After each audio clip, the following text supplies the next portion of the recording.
Hi, welcome back guys. This is your friend, the MHA What If with another fanfiction. This is the first part of What If Deku and Shouto Switched Lives?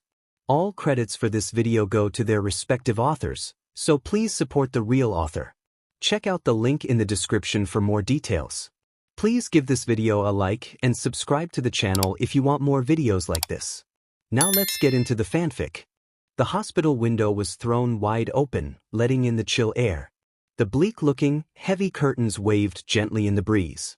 Enji Todoroki considered closing them, but decided against it, sitting down in the hospital chair. His eyebrows knitted together tightly, staring down at the child in Hanako's arms.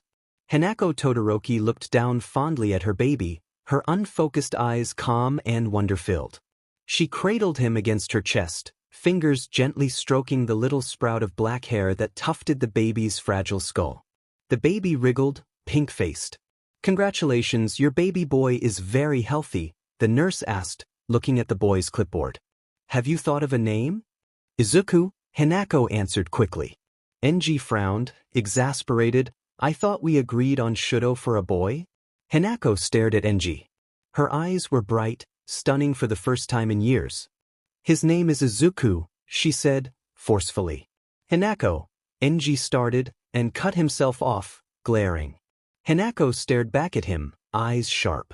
The nurse pressed the clipboard to her chest, a little awkwardly. "Okay," she said, "I'll get you the paperwork, shall I?" Izuku Todoroki came home with them 3 days later, and was placed into a pre-prepared cot. His siblings fawned over him. Michio Todoroki, who was only 5 years older than Izuku, spent a lot of time curled up under his cot, endlessly fascinated by the little boy. He was usually the one to wake up Hanako when the baby started crying. Fuyumi also doted on Izuku, carrying him around the house in a baby carrier, sitting with him to watch children's television and read him bedtime stories, usually surrounded by his other siblings. She changed his nappies and tried to teach him colors and words. Izuku was calm and bright, and totally unlike his siblings. Izuku had a crown of tufty black hair that caught the light green and blue, like crow's wings. He started walking 2 months before the other children started talking earlier. He spent much of his time glued to the television, watching the Hero Network, or trailing after his siblings, begging to see their quirks up close. Hanako treated Izuku oddly, holding him away from herself, never really embracing him. She looked at him with eyes glazed over, a faint smile on her face. Other times the sight of him made her sob. On those days Izuku's brothers kept him away from her, entertaining him with showers of tiny snowflakes or soft, small flames. Occasionally the Hero Network would get too stressful for a 3-year-old. The hero was taking too long to arrive, too many people were in danger, or there was simply too much noise and color, and Izuku would start to cry. It was an awful, hiccuping sob that tugged on Fuyumi's heartstrings. When this happened, she grabbed her baby brother by his middle and pulled him onto her lap. For a moment he would be too surprised to keep crying, and she would lean around him, showing him her palm. Gently, she would summon a dusty snow pile. Izuku loved this. He would push his fingers through fine ice, crunching them with his little hands. Occasionally he would put it in his mouth, experimentally, and wince at the brain freeze. It wasn't long until he was trailing after her, tugging on her skirt, asking impatiently for snow. Once, Fuyumi brought home some samples from her science class, and Michio Todoroki, now 8, made his flames burn yellow, red, purple and green with zinc, strontium, potassium and copper. This totally enchanted Izuku, and he watched with dark eyes bulging. "Will I have a quirk like that?" Izuku pestered Michio afterwards. "Could I do that?" Maybe, Michio said, puffing his chest out from the attention. "Who knows? You might be as good as me someday. Or you could get my quirk," Fuyumi said, waving ice-covered fingers at him. Izuku beamed at them, grinning until his eyes started watering. "So you're saying what?" Enji Todoroki stared at the X-ray, "that he doesn't have a quirk at all? Nothing? The lack of an extra toe joint, the fact it hasn't emerged yet." The doctor glanced at the small, dark-haired boy nestled on his mother's lap. "It's highly unlikely it will ever emerge. Your son is quirkless?" The mother had an arm tightly around the child, who was staring at the floor. The mother hadn't said anything the entire appointment, instead stared dully ahead, ignoring her child's complaint about her holding him too tightly. It's very rare, the doctor said, especially with two parents with such strong quirks. In all theory, it should be impossible. NG stared at the doctor. He glanced at his wife, a doubt worming into his mind. He gripped the sides of his chair tightly. Thank you for your time, NG said, standing stiffly.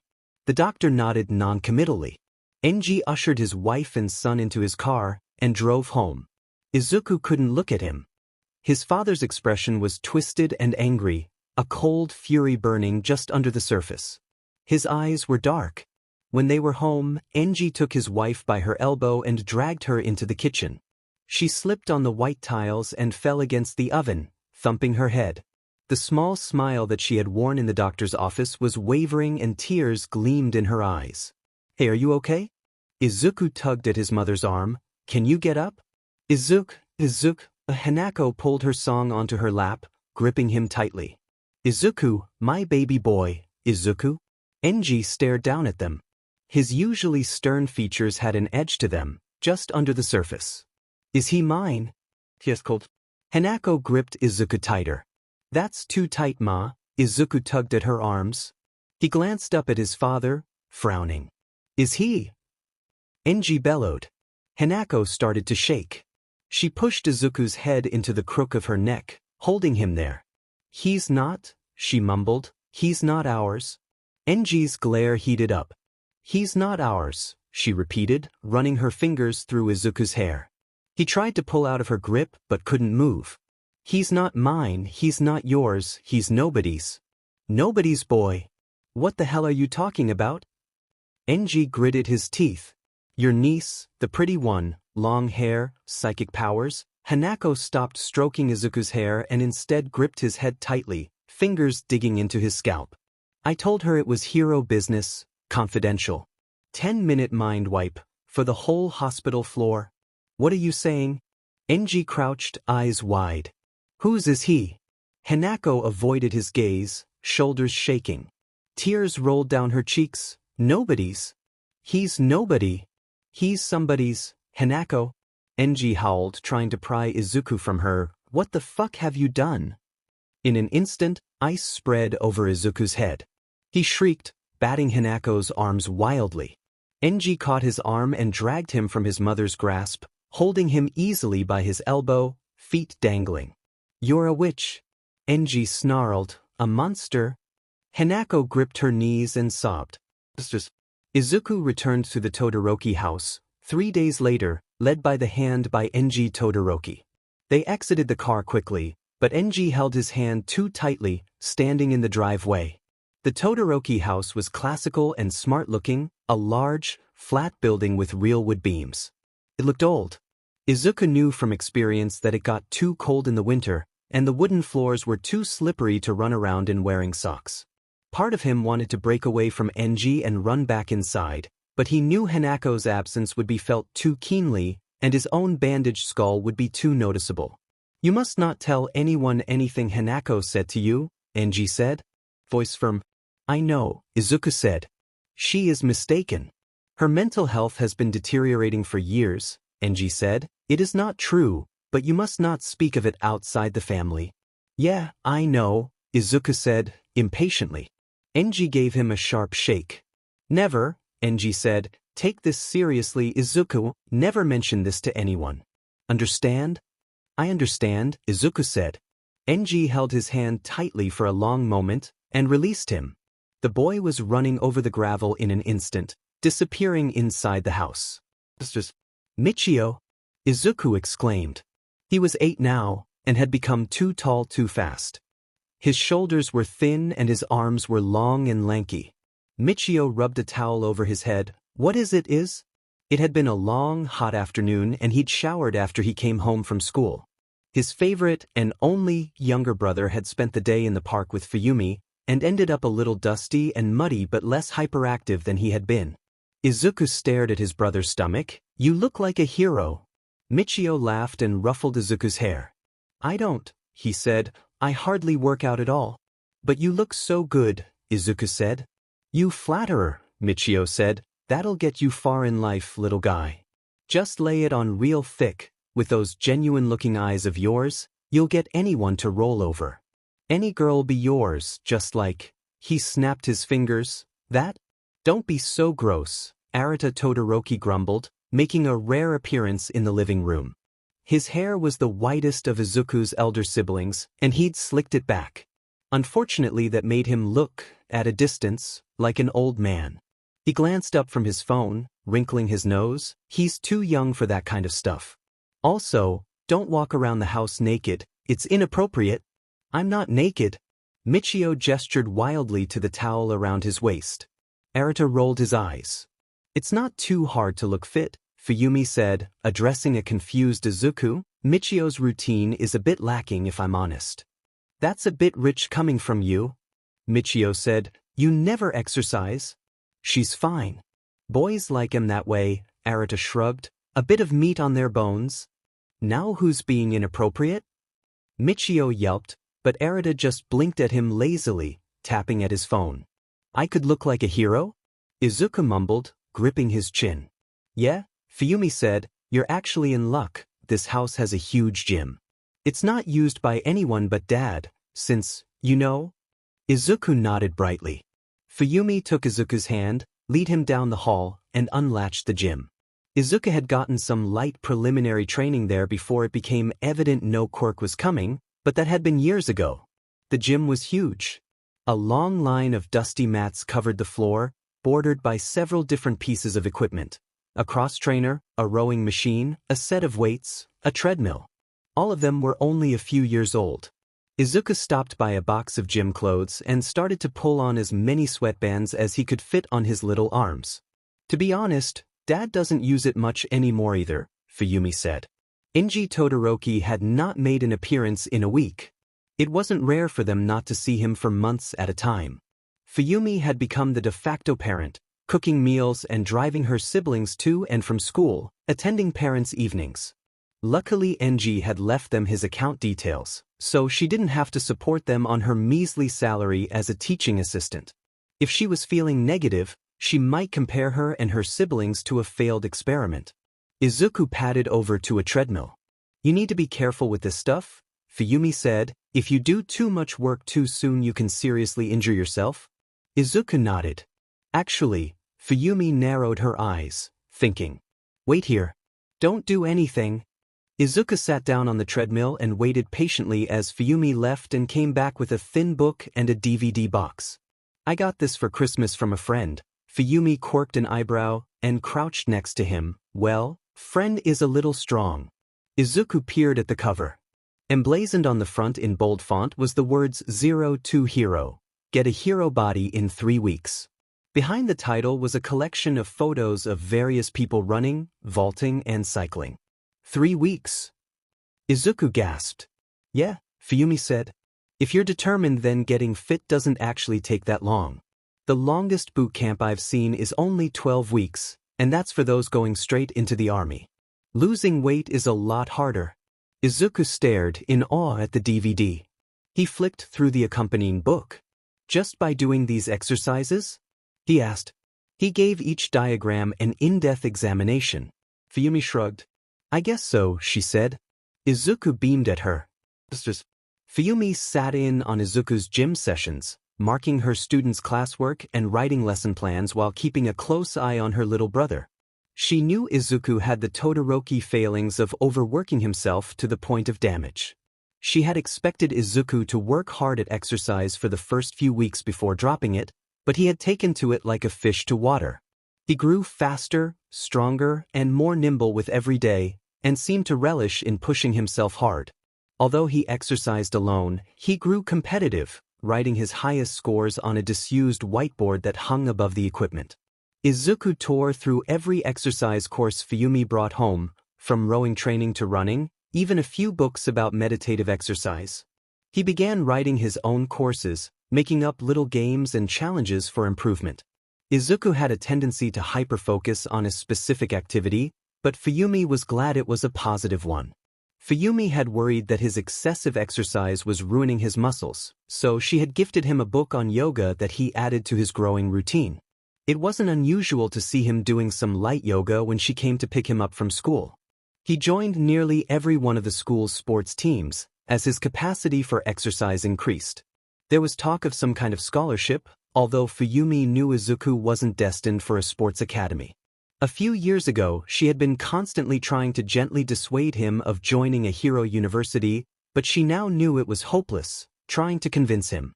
Izuku returned from football practice one day, muddy boots slung over his shoulder.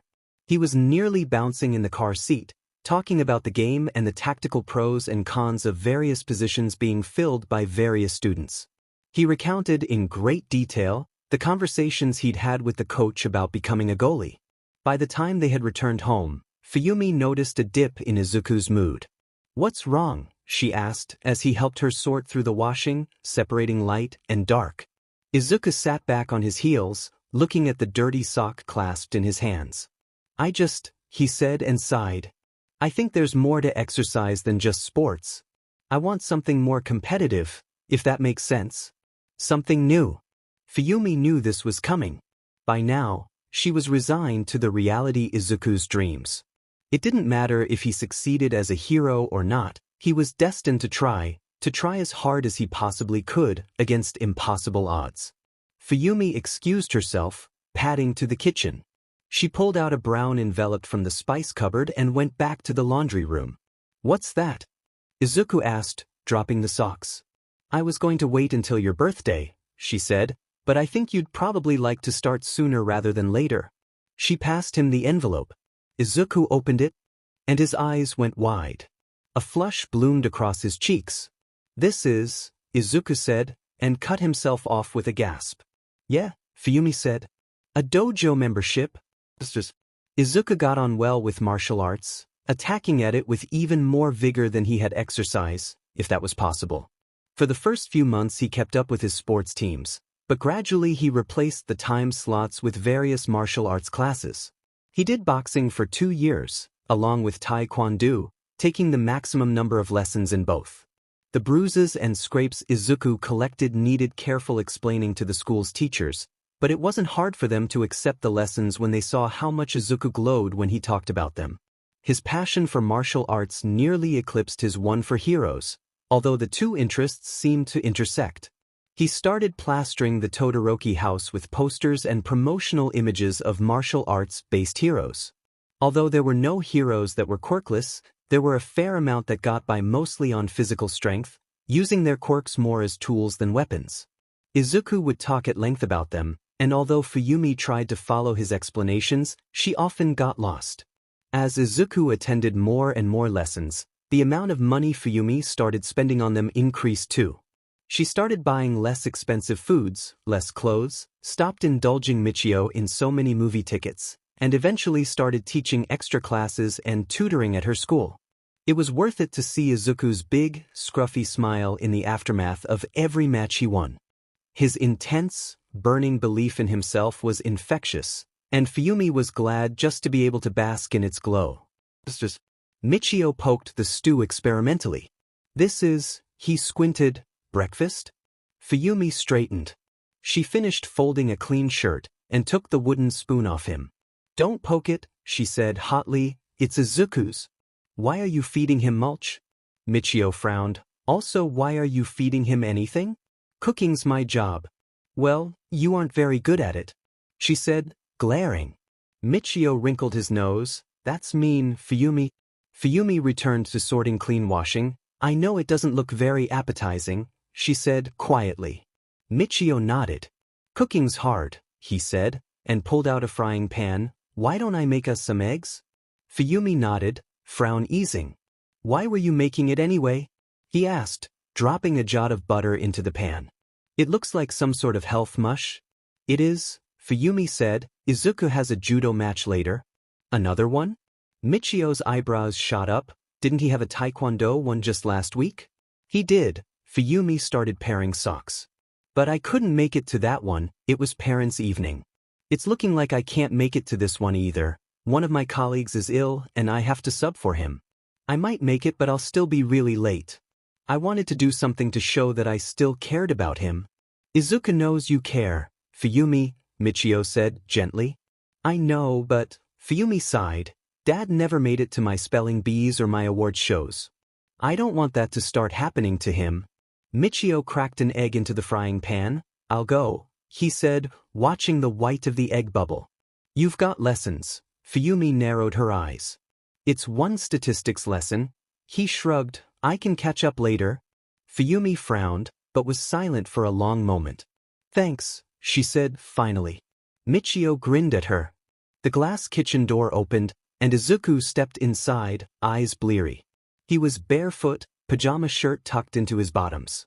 What's that smell? He asked, rubbing his eyes. Breakfast, Michio said, flipping the egg dramatically. I'm here. Fuyumi said, bursting into the dojo. She spotted Izuku and Michio near the edge of the mats and jogged over. She doubled over, gripping her knees, waiting for her heart rate to drop down to manageable. Sorry I'm late, the children just wouldn't leave. It's okay, sis, Michio grinned. Fuyumi smiled at him and turned on Izuku. So? Did you win? She asked. Izuku wilted. No, he muttered. Fuyumi stared. No? But you worked so hard for it. Izuku nodded, ears bright. She doesn't mean it like that, Michio went to ruffle Izuku's hair but then noticed how damp it was and settled for a friendly shoulder pat. Some days you win, sometimes you don't. What went wrong? Fuyumi asked. Actually, I wanted to talk to you about that, the dojo master said, appearing behind Fuyumi. She was twice Fuyumi's age, but didn't look it. She had a taut, lean body and burning orange hair that was pulled into a bun on the back of her skull, leaving room for her twitching fox ears. Izuku didn't lose the fight, he was disqualified. A chill went through Fuyumi's stomach. It wasn't because, you know? No, the dojo master waved her hand, ears swiveling like satellite dishes. I actually think the opposite in that aspect. Izuku's lack of quirk means he cannot rely on anything but himself in the match. Too many animal feature quirk users like myself waste time trying to use our ears or extra senses in the match when we should be focusing on our body. So what was it? Fuyumi asked. Izuku used an unregulated move, the dojo master said. I believe it was from capoeira? Yeah, Izuku said, shifting uncomfortably. I didn't really think about it. I just moved and… The dojo master nodded. In this case, I think trying to restrict him to one discipline alone is counterproductive. In a real fight, it doesn't matter whether you use strictly judo or not. She pulled out a card from her bag. My partner has mixed martial arts class every Friday and Wednesday. Perhaps you should attend that one instead. Izuku took the card, his eyes bright. Then his eyebrows knitted together and he looked up at Fuyumi, sheepishly, like there was a question he wanted to ask but was too embarrassed. Fuyumi sighed and smiled. She ruffled Izuku's hair and regretted it when it came away wet. Yeah, she said, you can do both if you want to. Arata. Izuku burst into the kitchen. Spar with me. Arata's head snapped up, a few papers stuck to his forehead. He blinked, blearily. I wasn't asleep, he said, peeling the papers off. Sure you weren't, Michio said, stirring the curry. The whole kitchen was filled with it, a rich, thick, fulfilling smell that made Izuku's stomach rumble just smelling it. Izuku bobbed up and down, impatiently. I've been in the country, 3 hours? Arata rubbed his forehead. You already want to beat my ass? Come on. You're the only one who has fighting experience, Izuku said. You're in the police. Don't you have a whole squad of people from your dojos that want to fight you? Arata grumbled. I don't. Izuku yelped. He does, Michio said, dropping some herbs into the curry. I had to chase a bunch of them away just yesterday. Izuku flushed. It doesn't matter. He said, Arata, I want you to use your quirk against me. Silence. Arata stared at him, eyes wide. Michio started but didn't know what to say. He turned his attention to the curry, heart low in his chest. You know what you're asking, Izuku? Arata asked. He pinched the bridge of his nose. I know, Izuku said. It's not a game, Izuku, Arata frowned. You could get really hurt. I already get hurt, Izuku replied, meekly. When I fight. Not like you would if your playmates used their quirks. Arata snapped. You have no idea. They'd totally crush you. Izuku stared. Gradually, tears formed in the corners of his. You think, he mumbled, voice thick. 'Cause I don't have quirk? Now you've fucking done it, Michio muttered darkly. Izuku, Arata's eyebrows furrowed. That's not. I'm not just playing, Izuku said, rubbing at his eyes. I'm not weak. I'm not saying it to be mean, Arata glared. It's a fact. You aren't on my level. Arata. Michio snatched his older brother by the front of his shirt. What the fuck is wrong with you? Hey. Arata tried prying Michio's smoking fingers from his shirt. Let go of me. I'm only saying it to protect him. You're the one who's letting him run around with dumb ideas in his head. The door thumped open and Michio looked up in time to see Izuku's hair disappearing around the corner. A thunder of muffled footfalls shook the hallway as the boy ran. You're a fucking jackass, you know? Michio snarled and released him, skidding into the hallway. Izuku! He shouted as he ran. There was a clunk of Izuku's door being drawn shut. The boy's shadow vanished from the thick paper walls.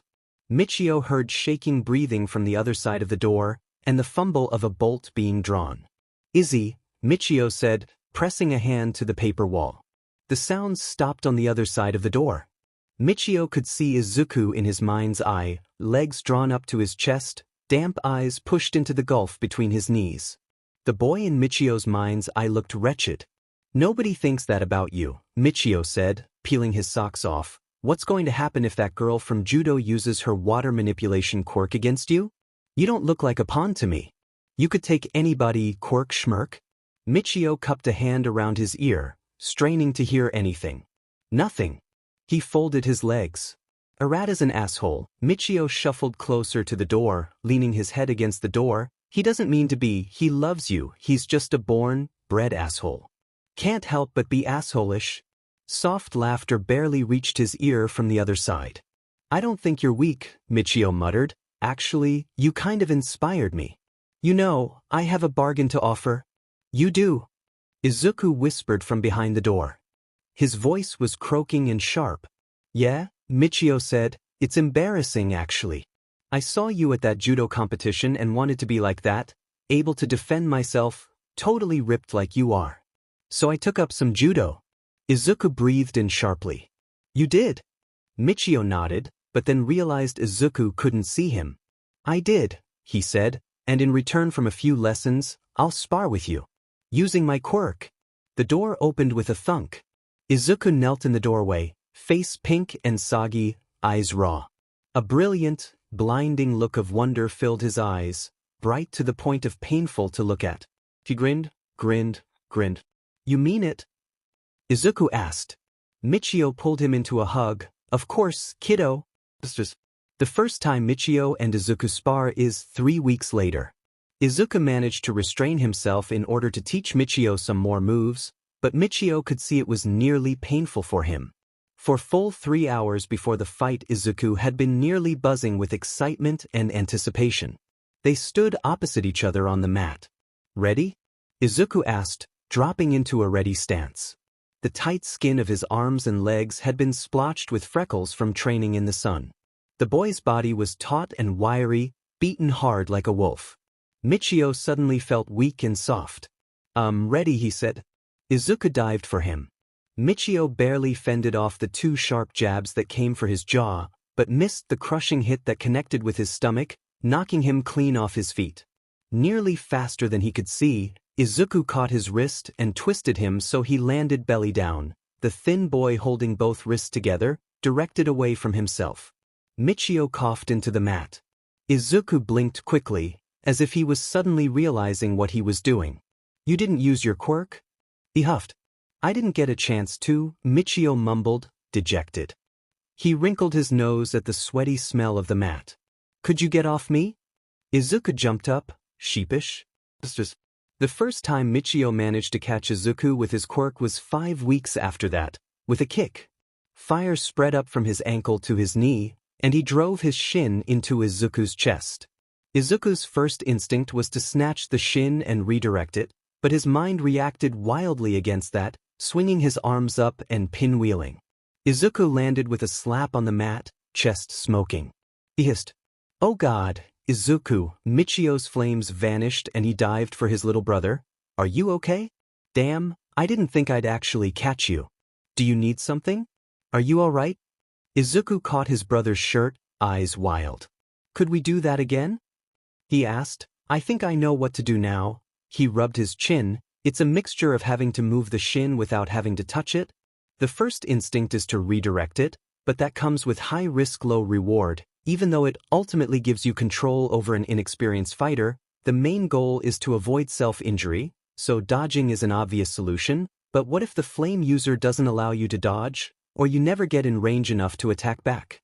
Thoughtwood pratimak givetekworkuser control over thinvernment halvers thagistified cases where you so makindoff hostagebutevanine those cases theer. Izuku's mutterings dropped below audible, a long string of half-whispers. Michio frowned, a little unnerved.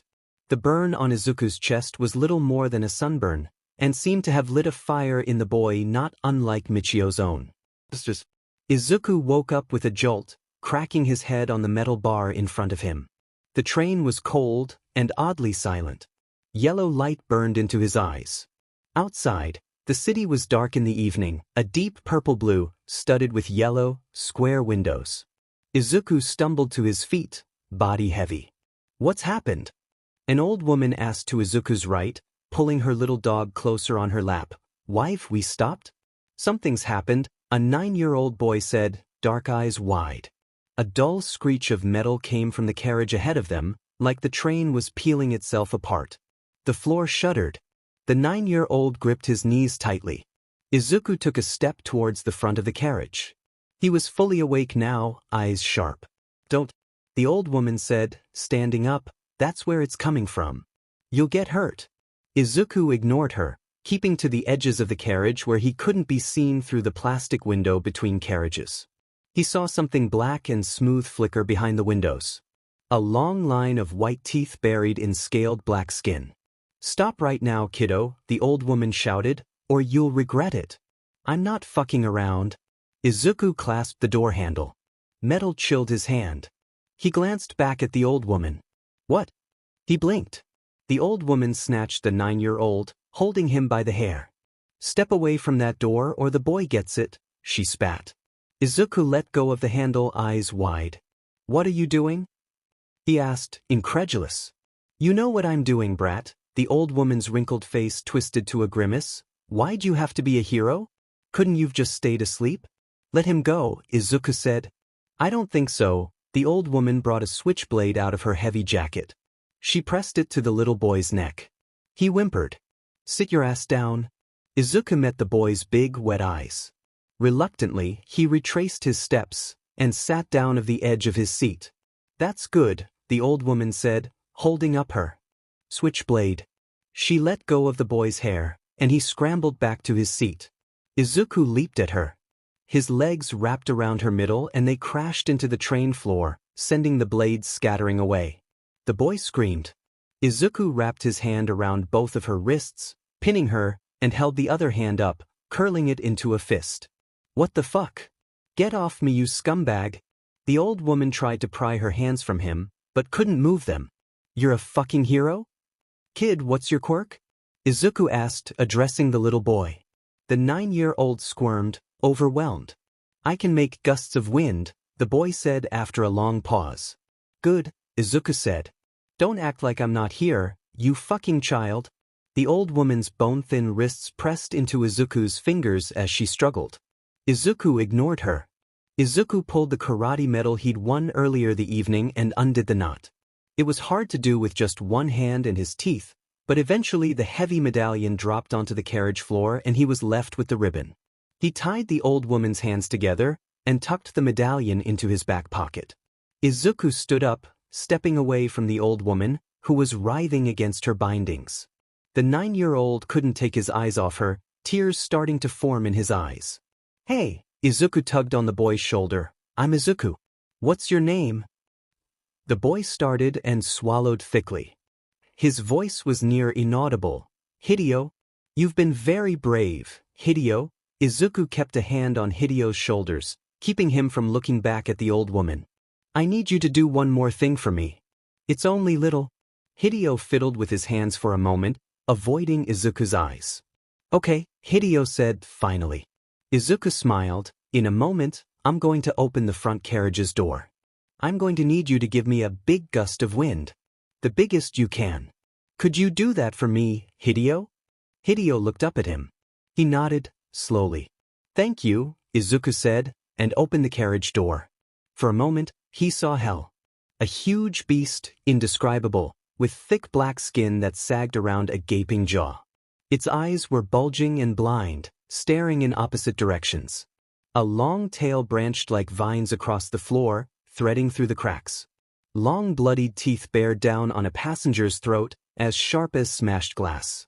Then a gust of wind nearly pulled Izuku off his feet, and the image vanished. The monster was whipped away like black smoke, revealing a surprised gunman. The passengers stared at him, equally surprised. Izuku's leg came down on the gunman's arm, knocking the gun straight out of his hands. It dropped through the grating lost. The gunman recovered moments later, making a wild swing for Izuku. He ducked under it, sweeping the gunman off his feet. The man fell, and Izuku jumped on him, pinning his arms behind his back. Do you have something to tie his hands with? Izuku asked the attacked passenger, who looked weirdly familiar. Had he seen her somewhere before? Like ribbon or string or something? The passenger just stared at him. Just a moment ago, she said, voice hollow, it was so real. How did you? It was just an idea, Izuku said. I couldn't see why they'd deliberately bring attention to themselves by stopping the train, and his accomplice didn't want me opening the door. I figured it was because they couldn't have any breeze ruining the illusion. The look the passenger gave Izuku was one someone might give an alien. That's incredible, she said. You figured it out so quickly. It was just a guess, Izuku said, ears bright red. It didn't mean anything. The passenger kept staring. Oh, actually, Izuku knelt on the man's arms and pulled his necktie from around his neck, tying the man's wrists.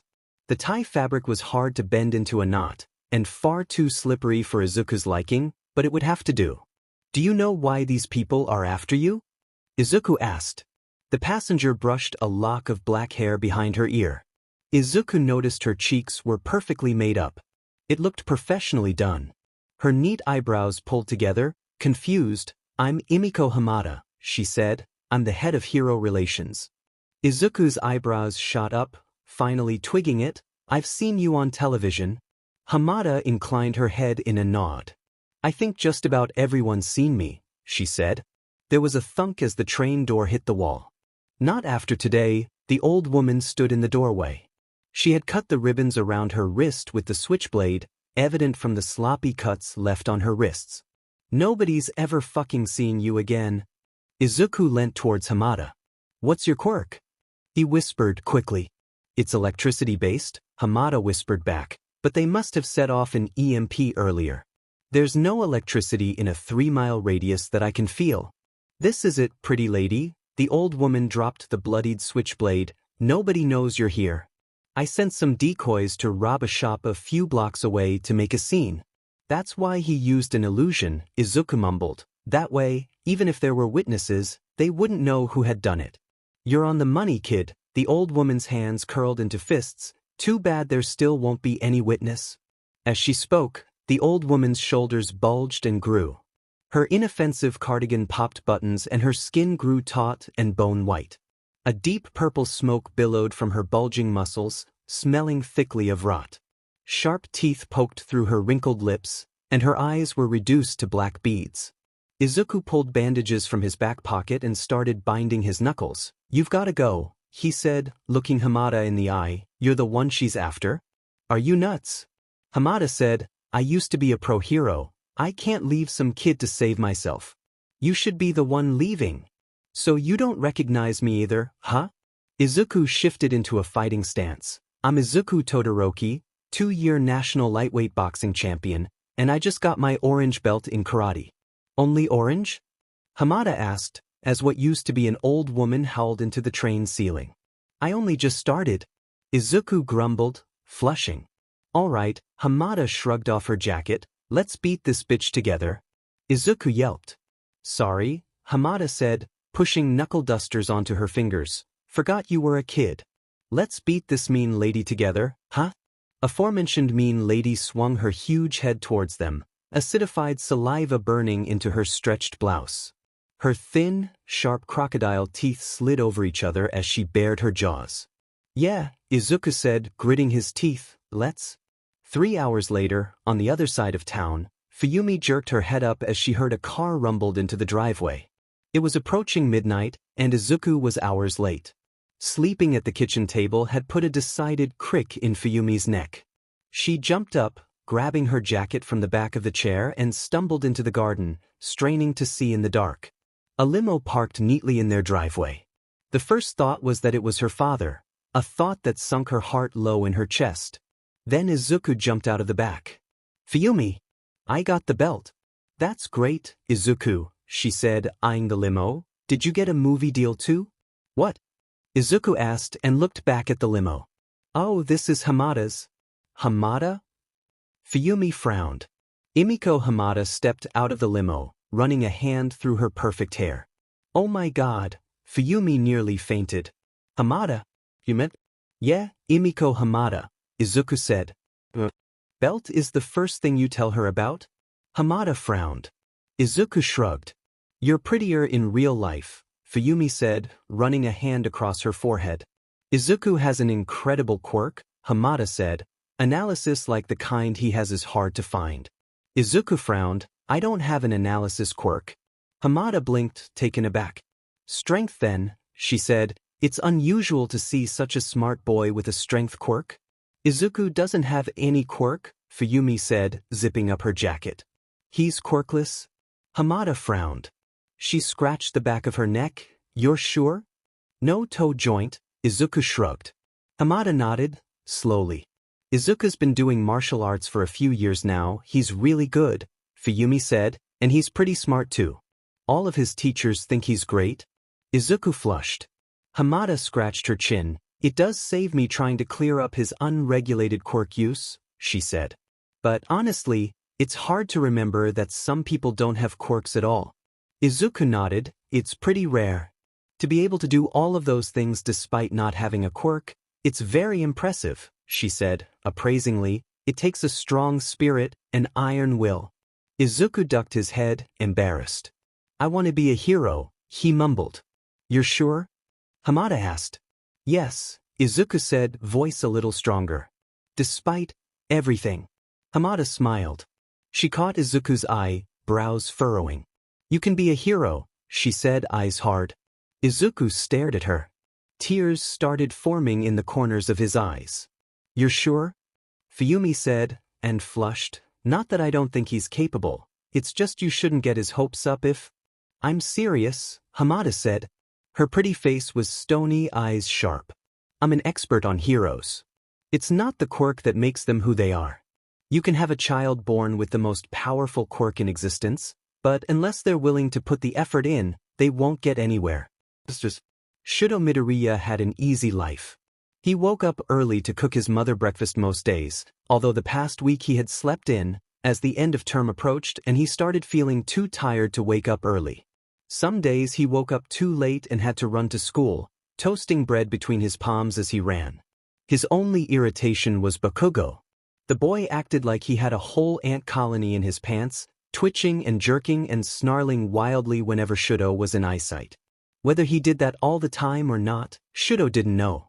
It was a wonder Bakugo hadn't had a heart attack yet, from how stressed and angry he was constantly. Bakugo had been friendly enough with Shouto before their quirks had manifested. They grew up in the same neighborhood, so were more friends out of necessity. Bakugo had pushed ahead, vying for leadership in all things, and occasionally butted heads with Shouto but not often. Letting Bakugo have his way was the path of least resistance. This morning, though, Shouto took the long way to school to avoid Bakugo. The last time he'd seen Bakugo he'd ended up freezing the boy's feet to the ground and running, and he didn't look forward to the repercussions of that. He arrived 10 minutes late to homeroom. The class was a mess of noise and movement, and it took him another 3 minutes to navigate to his chair. Yakakawa, one of the Bakugo's friends, tugged on Shouto's shoulder. We're filling out questionnaires for our future, he said. Have you decided what you want to be? Shouto pulled a blank application from the pile on the desk in front of him. A hero, of course, he said. The apartment, which had looked so bare and clean before they had started moving, was cluttered with cardboard boxes and half-emptied bags. The remains of 6 or 7 plastic bags nearly caught Izuku's ankle as he padded up the short staircase. "Where's this going?" Izuku asked, shifting the television onto his hip. He pushed an empty cardboard box around with his foot. Fuyumi looked up from her magazine, feeling suddenly guilty. She had roped Izuku into helping her move, intending to do half of the work herself, but it was all too easy to leave it to Izuku. He was just too dedicated and swift. "Fuyumi, isn't that like 1,000,000 years old?" Kumiko, Fuyumi's friend and co-worker, poked her head around the doorway. Her long, black hair fell sleekly over her shoulders, like pooling ink.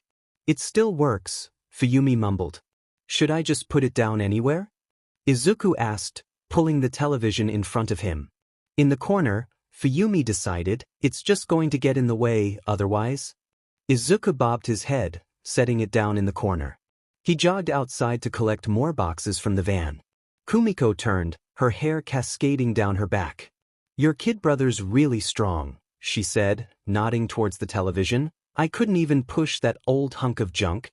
"It's not a quirk, before you ask," Fuyumi said. "I wasn't gonna ask." Kumiko folded her ankles. The shining plastic finish on her high heels caught the light like wet paint, reminding Fuyumi of pink boiled sweets. "I don't really care if it's a God-given or earned. I was gonna ask if I could borrow him." "Borrow who?" Izuku padded inside, dwarfed by the huge box he was carrying. He set it down at his feet, looking wide-eyed at Kumiko. "You?" Kumiko said. "Do you fancy a job? It's good money." "He doesn't need a job, Kumiko," Fuyumi said. "You need to focus on your schoolwork, Izuku." "It's not many hours either," Kumiko continued. "You get a lot of fresh air. You probably jog, right? You can just do that while you work." "What is it?" Izuku asked.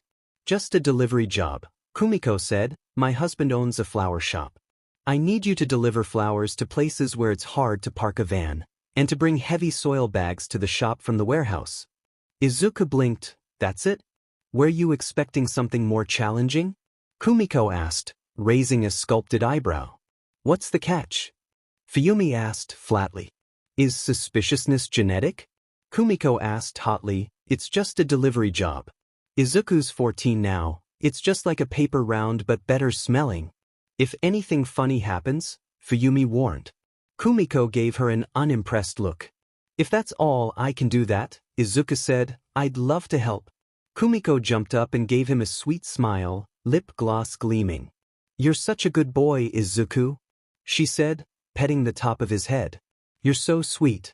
My hubby will love you." Izuku flushed deeply.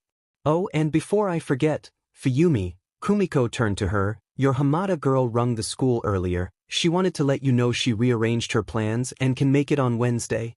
"Oh," Fuyumi said, a little blush coming to her pale cheeks. She pressed her hands to her face. "That's good to know." Kumiko swung an arm around Izuku's shoulders, rolling her eyes.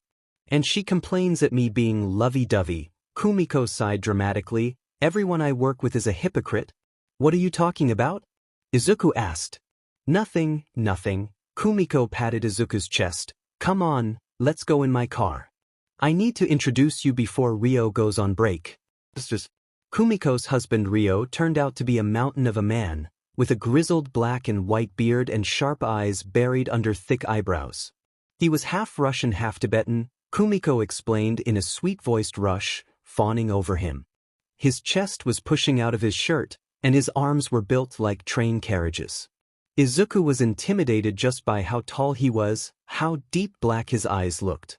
Izuku accepted the 2 bouquets of flowers from Ryo, who gave him a long explanation in hushed, croaking Japanese that Izuku had to ask several times for the man to repeat. After pulling on a store shirt, Izuku tucked the flowers under his chin, trying hard not to bend them, and set off. It was early evening, and the city was in full swing.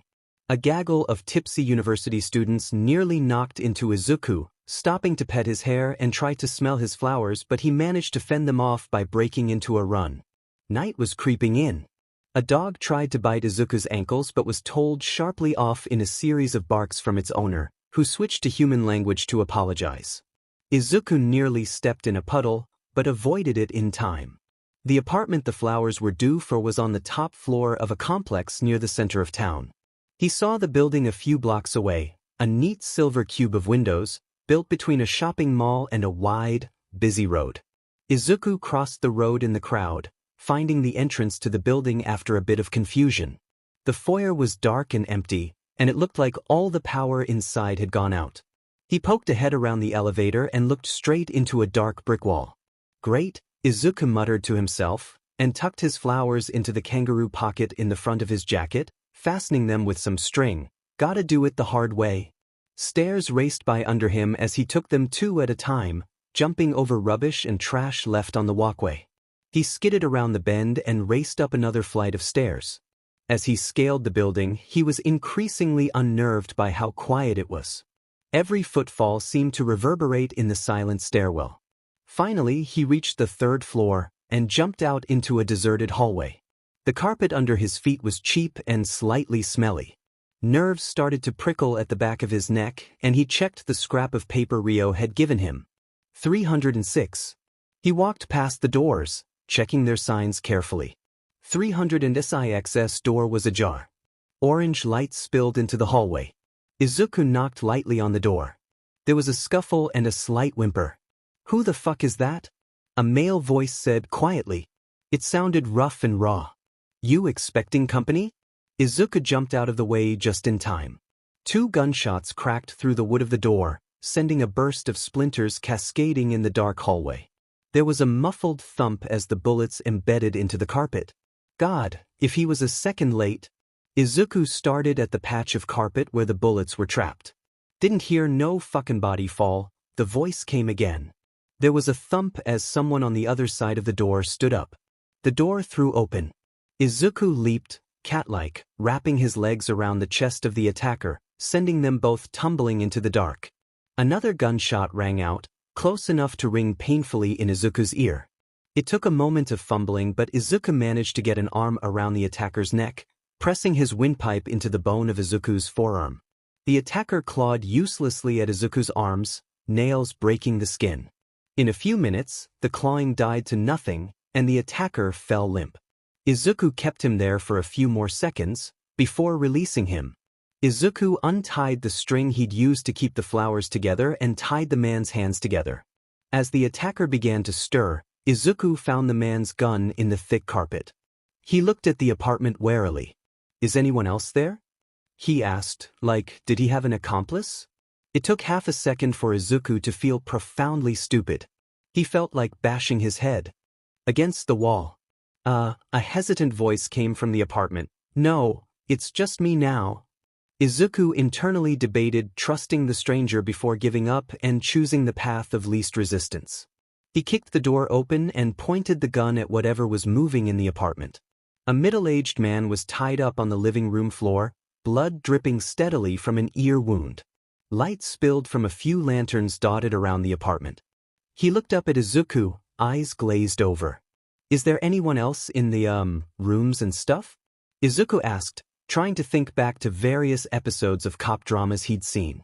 The man frowned, a little vaguely. He chewed over Izuku's words, like thinking was exceptionally hard. No, I don't think so." Izuku gritted his teeth, embarrassment heating up his ears. "I'm going to check anyway," he announced, snagging a lantern to light his way.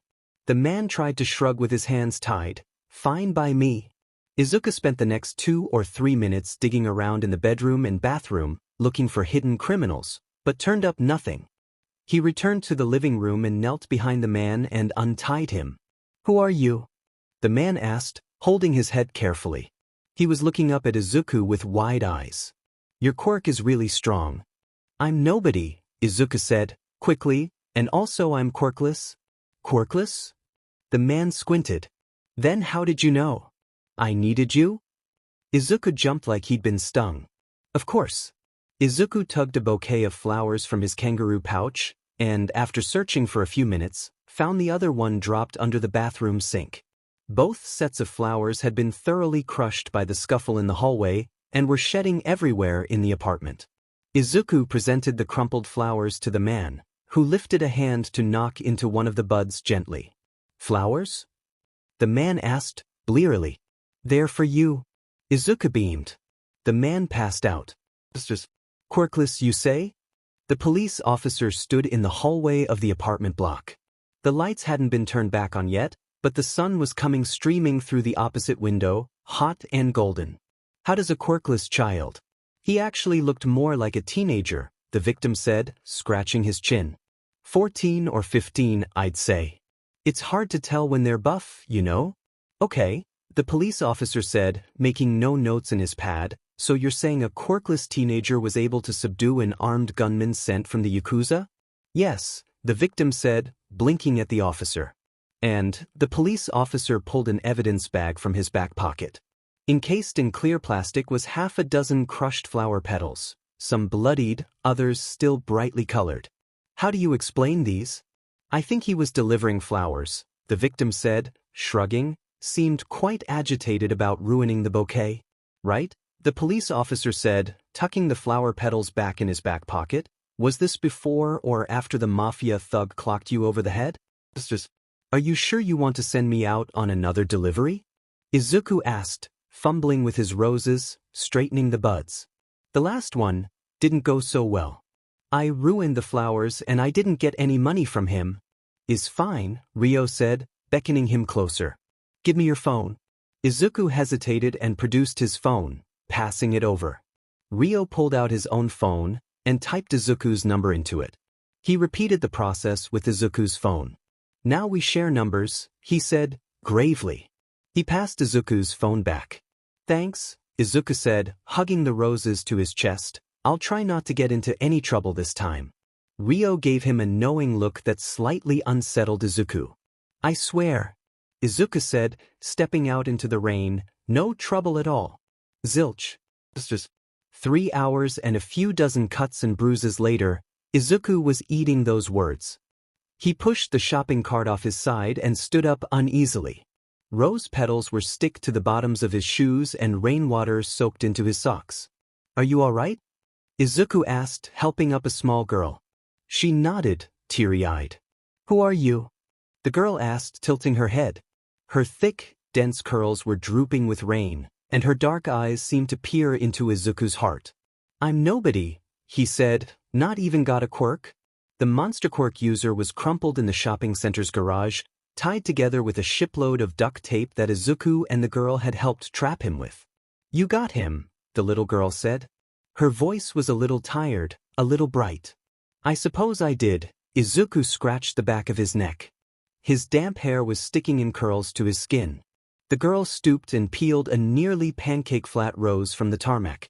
She held it up to him, dirty red petals sagging, scraps of the paper Ryo had wrapped them in still sticking to them. "It's for you," she said. The third time it happened, Izuku was starting to get suspicious. "Duck?" A passerby howled, and Izuku dropped to the ground just in time to miss a huge tentacle collide with the stone pillar behind his head. "Where are the heroes?" An old man whimpered, brushing cement dust from his shoulders. A seething mass of tentacles pulsated in the center of the shopping mall's fountain, dark ink spreading across the white tiles. A shopping bag was covered in black. A cell phone bobbed near Izuku's feet. He picked it up, brushing the thick liquid off its face with a frown. The villain let out a howling screech. It burned in Izuku's ears and sounded almost painful. An idea bubbled to the back of his mind. Izuku snatched a switchblade from a newsstand and stabbed it into the nearest tentacle. Howls pierced the air like a knife. The tentacles shot towards him, thick muscle wrapping around the deserted kiosk, shedding newspapers and magazines. The wood of the stall was crunched savagely. Izuku ducked behind the mass and ran to the fountain. Behind the thick mess of tentacles, there was a small, dark body, face and chest crowded with tentacle roots. The girl's hands struggled against the tentacles, unable to grip the muscle that sprouted from her body. Izuku snatched the girl by the middle, heaving her out of the water. The moment the connection was lost, the tentacles vanished. Gently, Izuku set her down on the tiles. "Was that me?" she asked, looking at the destruction the tentacles had wrought on the shopping mall. A chunk of the newspaper stand floated over to her.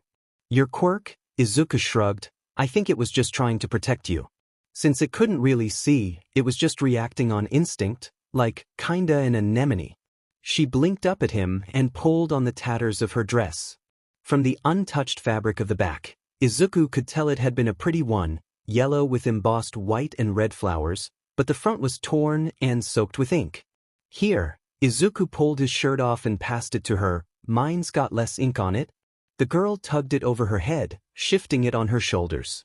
She pulled at the corners, tears forming in her eyes. I could have hurt these people really badly, she said, choking. I'm really dangerous? Not really. Izuku tensed his arms, flexing. I've got not quirk at all and I still beat you. The girl gave him a watery smile. Izuku pulled 3 crushed dahlias from the back of his pocket. Oh, and I think these are for you. Izuku got another text for Rio at 3 minutes to midnight, and rolled out of bed, teeth gritted. He pulled on some clothes and snatched his bag up. He had to rein in his irritation a little in order to leave the house quietly enough to avoid waking up Fuyumi or Michio, but he would have really liked to slam the door. City air was cold at night, and bit Izuku's skin. He started to wish he'd remember to bring a jacket or a scarf when he stormed out. Rio's flower shop was a little out of the way, tucked at the end of a shopping district beside a busy road. People sat in heavy traffic on the street over, looking longingly at the sweet-looking flower shop, with glowing orange windows and buckets of roses sitting outside. Izuku stomped up to the door, which opened before he could knock. What's going on? Izuku asked, stepping inside the store as Rio held the door open for him. Why does someone want a flower delivery at nearly 1 in the morning? That's not the question you want to ask. Rio flicked a light on, nearly blinding Izuku. Izuku blinked quickly, trying to adjust his eyes to the light. He winced. It's not, Izuku admitted, rubbing his forehead. How come every time I go to do a delivery, I end up fighting some villain? I had to go to school yesterday late and covered in ink. I didn't even have a shirt. That's a good question. Rio settled behind the register, pulling a small, worn book from the drawer below. He opened it carefully, spreading out a page. Izuku sat on the chair in front of the register, trying to peer at the pages. It's in Russian, Rio said, flatly. He showed Izuku the crumpled pages. It just looks like squiggles. Izuku frowned. Cursive, Rio turned back to the book. This book tells you when there'll be a villain or something? Izuku asked, folding his arms. Rio flicked through the pages. He sighed softly. My quirk is foresight, he said, voice hushed. Like Sir Night Eye? Izuku asked, perking up. Not unlike, Rio said. There was a long silence. Izuku glanced over at the thick cloud of daffodils that spilled out of a bucket by the register, a brilliant splash of yellow. He bent down and snagged one, inspecting the flower head absently. When I was 8 years old I had a vision, Rio started and stopped. He stared at the daffodil in Izuku's hands. My whole life was laid out in front of my eyes. Everything that would happen, one after another. The choices I'd make. All of it? Izuku asked. All of it, Rio nodded. Every event I will experience, including my death. Izuku stared at him. By the end of the year, my knowledge of it was fading. Rio lifted up the little book, but I had already painstakingly recorded all of it. Every week, every day, every hour. So you've just been living it? Izuku asked, just following this book your whole life? I have no choice. Rio tilted his head. His wiry hair glowed in the shop's orange lights. Even when I try to disobey it, everything happens as predicted. Izuku felt his chest tighten. His despair must have shown on his face, because Rio laughed. Don't look so gloomy, boy. Rio patted Izuku on the head, heavily. Even though life may get dull sometimes, I live for the small moments. I knew exactly when mine and Kumiko's wedding would be, for instance, but being there was still the best thing I could have hoped for. So that's why you know when to send me out? Izuku asked. Exactly, Rio said. Kumiko mentioned you wanted to be a hero. It only makes sense to get a head start on it, especially as you lack a quirk yourself. Yeah, Izuku scratched the back of his neck, but I don't see why I can't just leave it to the heroes. I'm not really cut out for this stuff. That teenager yesterday, Rio said, wiggling his fingers like tentacles. With a quirk like that, any number of amateurish heroes would simply charge in and attack her, further aggravating her quirk, possibly hurting her and others. Izuku frowned. What about the one that, would the heroes have been able to save the little girl with nobody around to report it? Or the first one, the heroes wouldn't have investigated a deserted apartment block. You definitely saved that man's life, Rio shook his head. All of these things, they're things only you can do. You and your heroic soul. Izuku nodded shyly. Yeah, he said, I suppose. Of course, Rio pressed his big hand onto the flat top of the register. If you are feeling overwhelmed, you can always back out. Izuku raised an eyebrow. You already know I won't. Rio smiled, closing his book. Yes, I suppose I do. Izuku opened the door gently, stooping to place his shoes carefully on the rack. He shrugged off his jacket and hung it up, the chill of the night still clinging to his feet. There was something strange about the Todoroki house, and it took a moment for Izuku to realize what it was. Voices came from the living room, muted. It was nearly 1 a.m. Izuku crept along the hallway, footsteps muffled by his socks. He pressed an ear to the door. You can't go on keeping things from her, Michio was saying. There was the sound of fabric rustling. She's not made of glass. Neither's Izuku. What the fuck would be the point? Arata grumbled. He sounded tired and drawn. So Dad was a jackass again, huh? Water's wet. Izuku hadn't heard Arata's voice in nearly a month. Arata had been visiting less and less, spending time with friend and then finally buying his own apartment. Unlike with Fuyumi, Izuku never spent any time at Arata's apartment, so he only saw him when Endeavor was at home and they were all rounded up to act like a family. He could have crippled you this time, Michio grunted. There was a long silence. You can come in, Izuku, Arata said, voice hard. Izuku jumped, scrambling back from the door. He breathed heavily for a moment and then, sheepishly, opened it. Arata was kneeling, shirtless. A burn ruined the skin of his chest, from his belly button to the curve of his shoulder. It was a deep ruby red, split through with dark, weeping cracks. It's a paper door, numb nuts, Arata said, a muscles tight under his eyes. I could see your shadow. Sorry, Izuku flushed. He eyed the dark burn, stomach churning. That looks really bad. Does it hurt? Arata glared at him. Michio spread a blob of cream across his fingers and started to dab it along Arata's shoulder. Arata flinched when he touched the cracks in his skin. Blood speckled Arata's white shorts, leaving dark stains in the wood floor. Who did that? Izuku asked. Arata said nothing. Michio's jaw was tense. He ran a thumb over Arata's collarbone, wiping away a splodge of uneven cream. Who do you think it was, Izuku? Izuku crept along the subway, a clutch of honey-colored tulips tucked under his chin. He mentally searched the people he passed, profiling them quickly. A bug-eyed but otherwise pretty girl was sending him odd looks. Was she the villain? Izuku mumbled darkly to himself, before fixing his eyes on a different woman reading a newspaper, studying her intensely. A beefy-looking Australian man stooped to pick up his daughter and Izuku turned his full, searing attention to him, staring at the man's long, stiff crocodile tail for a while before dismissing it. Ryo's foresight was making Izuku twitchy. The ideal would be where Ryo told him which person was going to turn villainous, but Ryo had admitted that he hadn't recorded much beyond a date and an event. The rest was totally gone from his head. Izuku gave up. Maybe Ryo had been pulling his leg and this really was a delivery. He knocked on the staff-only subway door, near the ticket desk. After a few moments, a tired-looking official opened the door. Some flowers for you, Izuku said, presenting them. Oh. The man brightened. Immediately, picking them up and admiring them. Any idea who they're from? I've not been expecting any. There's no note, Izuku said, and pulled the clipboard from his bag. Could you sign for them? Oh, of course. The man took the clipboard. An explosion rocked through the tunnel. Dust and wind threatened to tip Izuku over, heat searing the back of his neck. What was that? The official pushed the clipboard into Izuku's chest and peering past him to look down the tunnel. Half of the wall had collapsed, rubble falling onto the tracks. Smoke billowed from the hole, thick and arid. From the rubble a monster crawled out, slimy skin as brilliant orange as a gecko. "Time to die, humans." The monster yowled, triangular jaw wobbling. Finally, Izuku muttered, dropping the clipboard.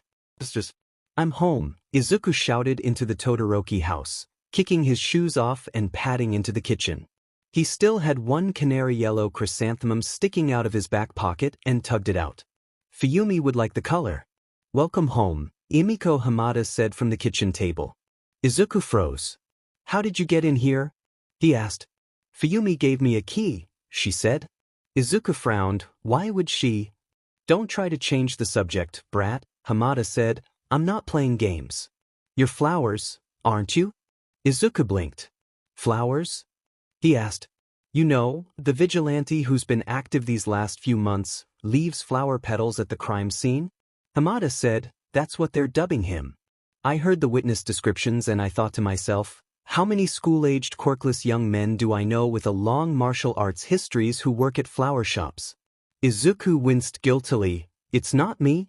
Hamada gave him a flat look. "So I won't find yellow chrysanthemum petals at the next sighting, then?" Izuku hid the flower behind his back. "Coincidence?" he suggested feebly. Hamada rolled her eyes. "You're not in trouble," she said. Izuku stared. "I'm not? But vigilantism is illegal, isn't it? You need a license?" "You need a license to use your quirk?" Hamada waved a hand in the air. "Since you informed a fair number of witnesses that you are quirkless, and no evidence can be found of you using any special powers, the police can't investigate you. Self-defense has always been legal. So I don't have to stop?" Izuku asked. "It's fine by me," Hamada said. "I've seen you in action after all.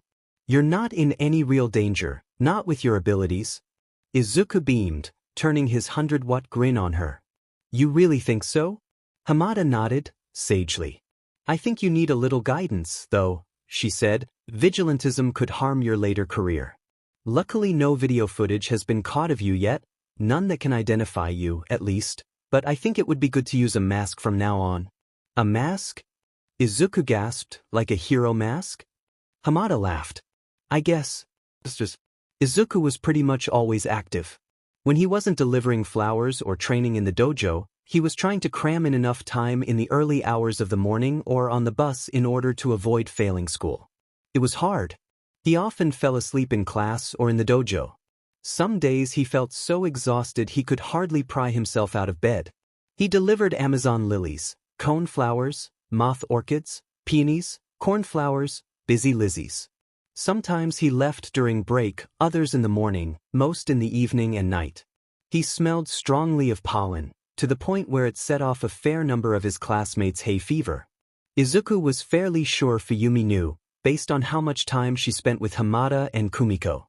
One evening he'd arrived to the dojo half an hour late with a giant sunflower still sticking out of his bag and one leg soaked with river water, and the dojo master had shot him such a look, but none of them had said anything, so he didn't either. Months passed and he started to adapt. Every fight he felt himself getting stronger. Fighting with villains' quirks in an uncontrolled environment was an entirely different experience to goading Michio into a fight, and every battle was intense and exhilarating, his mind and body working perfectly in sync. His reflexes grew quicker, his thoughts sharper. Enji was eating at the kitchen table for the first time in 2 months. The atmosphere was cold and the room was silent. Michio doled hearty spoonfuls of curry onto steaming cones of rice, trying to avoid eye contact with his father. Arata's seat was empty, and had been since Enji had informed them he was coming home. Fuyumi passed the plates around, giving Enji a weak smile. "Are you intending to go into the army?" Enji asked, digging into the curry. He glanced over at Michio. Michio jumped and shifted uncomfortably. "Not really. I think I'm going to do something academic, like Fuyumi." Enji said nothing. There was the dull scrape of cutlery against porcelain, and they ate in silence. "Izuku won another trophy yesterday," Fuyumi said, forcing her voice to sound bright. "Oh?"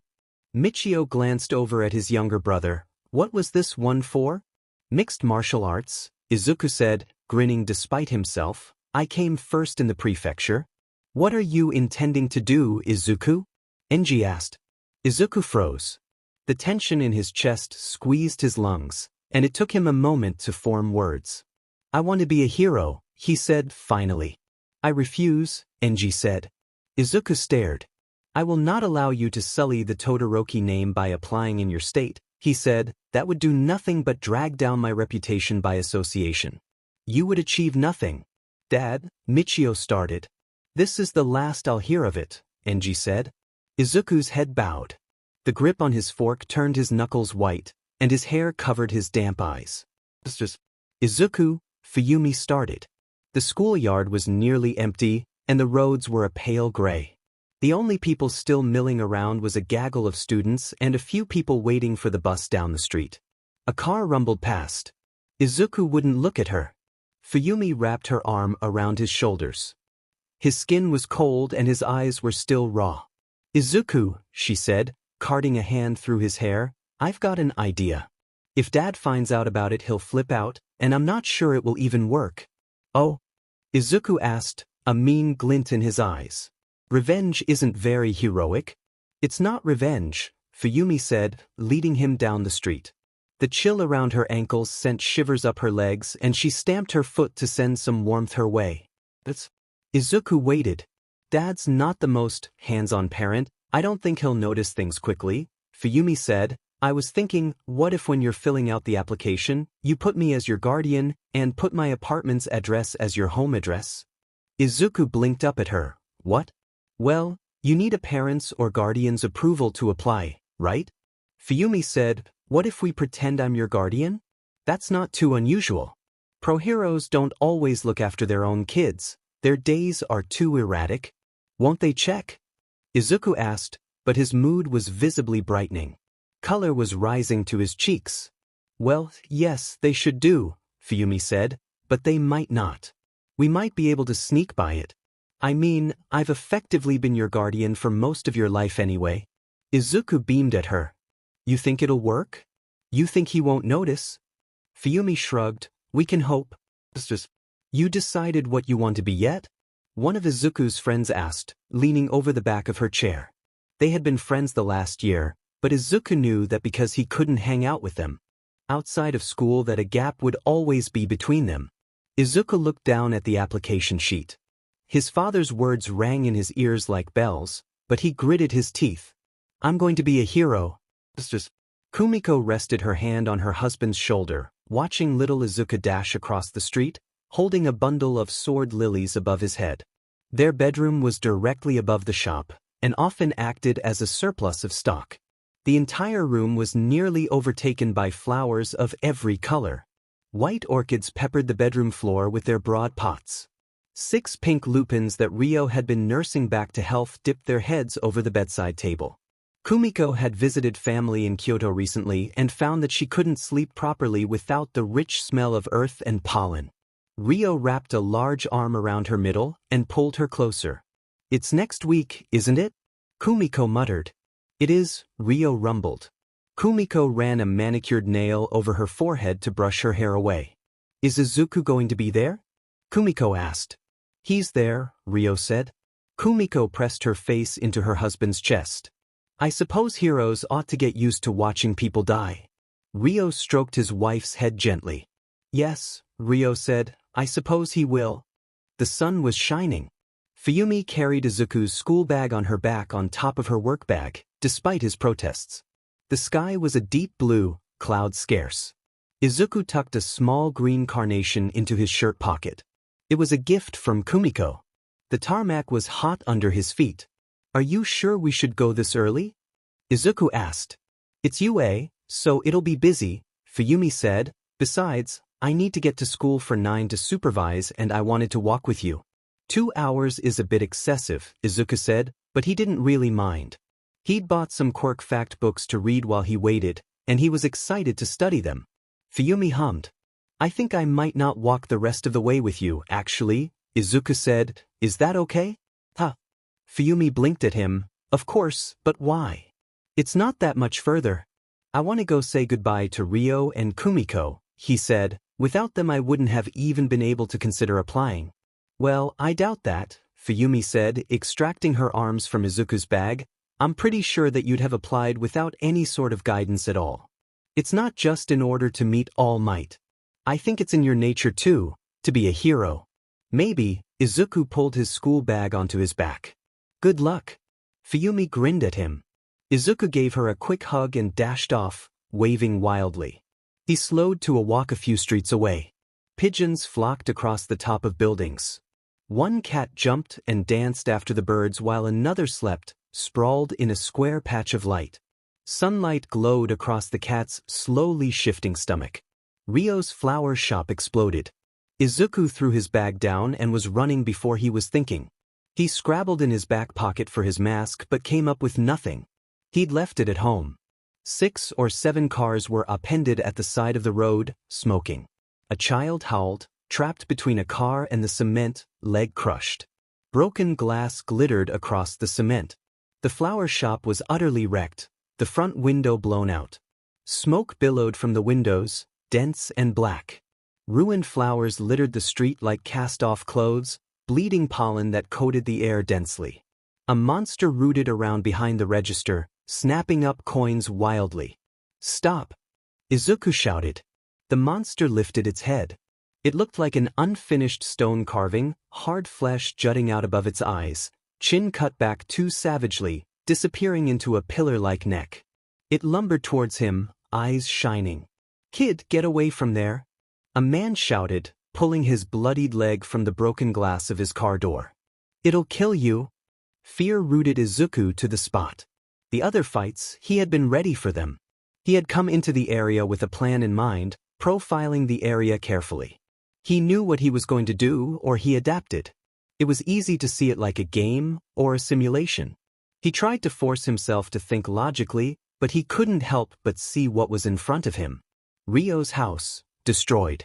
All the plants he'd labored over were crushed and bloodied. The dozens of civilians wounded in the street. The monster who was much larger, much heavier than anything Izuku had seen. Usually quirk users still looked normal in some aspects, but this wasn't human anymore. It was a beast. The monster stepped into the street. It straightened up, taller than the first 2 floors of the building. Its tiny eyes found Izuku and locked onto him, entire body snaking after its head. It turned to him, small teeth grating. Izuku glanced around the street, backing away.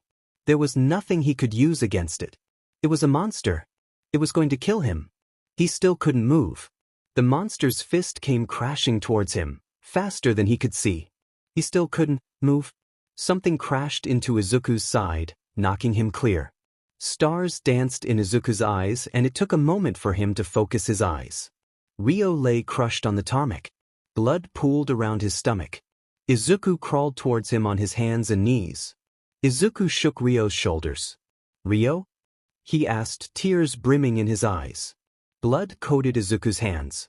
Ryo's eyes found Izuku's, one bloodied and red. He breathed shallowly, flicking blood into his wiry beard. Every breath came with a rattle, like an old toy. His legs were incredibly still. You're gonna be okay, Ryo, Izuku promised, voice thin, trying to move his large friend's shoulders. You aren't going to die. You aren't going to die. Ryo's eyes drifted half-lidded. He gave Izuku a small, shaking smile. Don't cry, boy, he said haltingly. Izuku sobbed. Hey, you big brute. Mountain Lady boomed above them, her colossal feet hitting the tarmac and shaking the earth. Why don't you pick on someone your own size? The civilians began to clap and cheer. Can you move him? Kamui Woods, the wood hero, asked, putting hand on Izuku's shoulder. We can get him to the hospital afterwards, but we need to clear the area. Izuku tried to push a hand under Ryo, but his arms were shaking too much to lift him. It felt like he was self-destructing, ribs crumbling in on themselves. Could you step back? Kamui asked, voice soft. Izuku managed to stand, but barely. His ankle had twisted. Wood rose out of the earth, and Ryo was encased in it, deposited gently on the side of the road. Izuku stumbled after him, eyes raw. There was a loud crack as Mountain Lady stood on the monster, burying him in the cement. The monster clawed at the rubble around it, but was effectively trapped. The crowd cheered. Izuku knelt beside Ryo, shaking him awake every time his eyes drifted shut.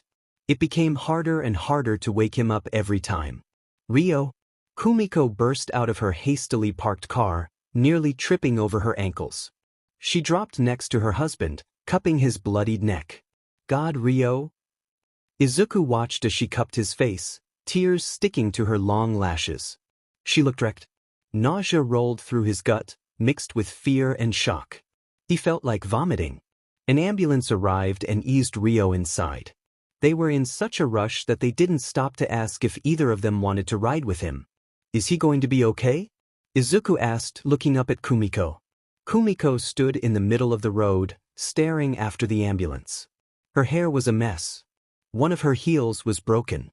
Her face was so blank, Izuku wondered for a moment if she'd passed out standing up. Kumiko? Izuku asked, taking her hand. Kumiko, come to my house. Let's get you out of the road. We can't stay here. Izuku led her by the hand across the street and up the road. Kumiko didn't look at him, tears clouding her eyes. God, I hope he's wrong this time, she muttered to nobody. They arrived home. Izuku pulled out a seat at the kitchen table for her, and bustled about making tea. He'll be fine, Izuku said, mostly to himself, he'll be fine. He'll be fine. Kumiko said nothing. I've texted Fuyumi, she'll be coming home soon, Izuku said, emptying a teapot. I'll stay with you until then. Then we'll? Your hero exam. Kumiko said suddenly. Izuku started at her. What are you talking about? It's in half an hour, she said. You can still make it? Izuku's eyebrows knotted together. A cold, empty feeling unfurled in his gut. It's not important anymore, he said. It is, Kumiko said. Ryo believed it was. He'd want you to go. Tears rolled down Izuku's cheeks. It's not. He said, I've twisted my ankle. I can't go like this. I'll just make a fool of myself. Izuku, Kumiko started. I'll just lose. Izuku said, I couldn't save Ryo. He saved me. I was useless. Izuku. Kumiko stood up. I won't let you throw your fucking life away. Izuku jolted, stunned. Come here. Kumiko beckoned him closer.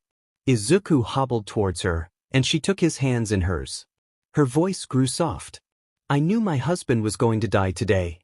He told me the first day he met me. Izuku grew misty-eyed, but... Hush, Kumiko ran a thumb over the back of Izuku's hand. I believe in you. You can be a hero. You just need to prove it to the rest of the world. She squeezed his fingers. Here. Kumiko kissed his forehead. Bright orange flowers bloomed brilliantly behind Izuku's eyes for a second. He blinked them away, eyes wide. W? He muttered. My quirk, Kumiko said, softly, rejuvenate. It should have fixed your ankle as well since it's so recent.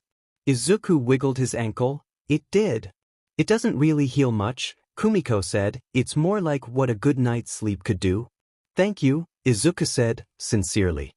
He felt tears forming in his eyes but tried to push them down. Thank you so much. Are you sure? Yes, Kumiko said. Izuku nodded at her and headed towards the door. Wait, Izuku, she said. He stopped. You dropped the carnation I gave you yesterday, Kumiko said. Ryo said you would.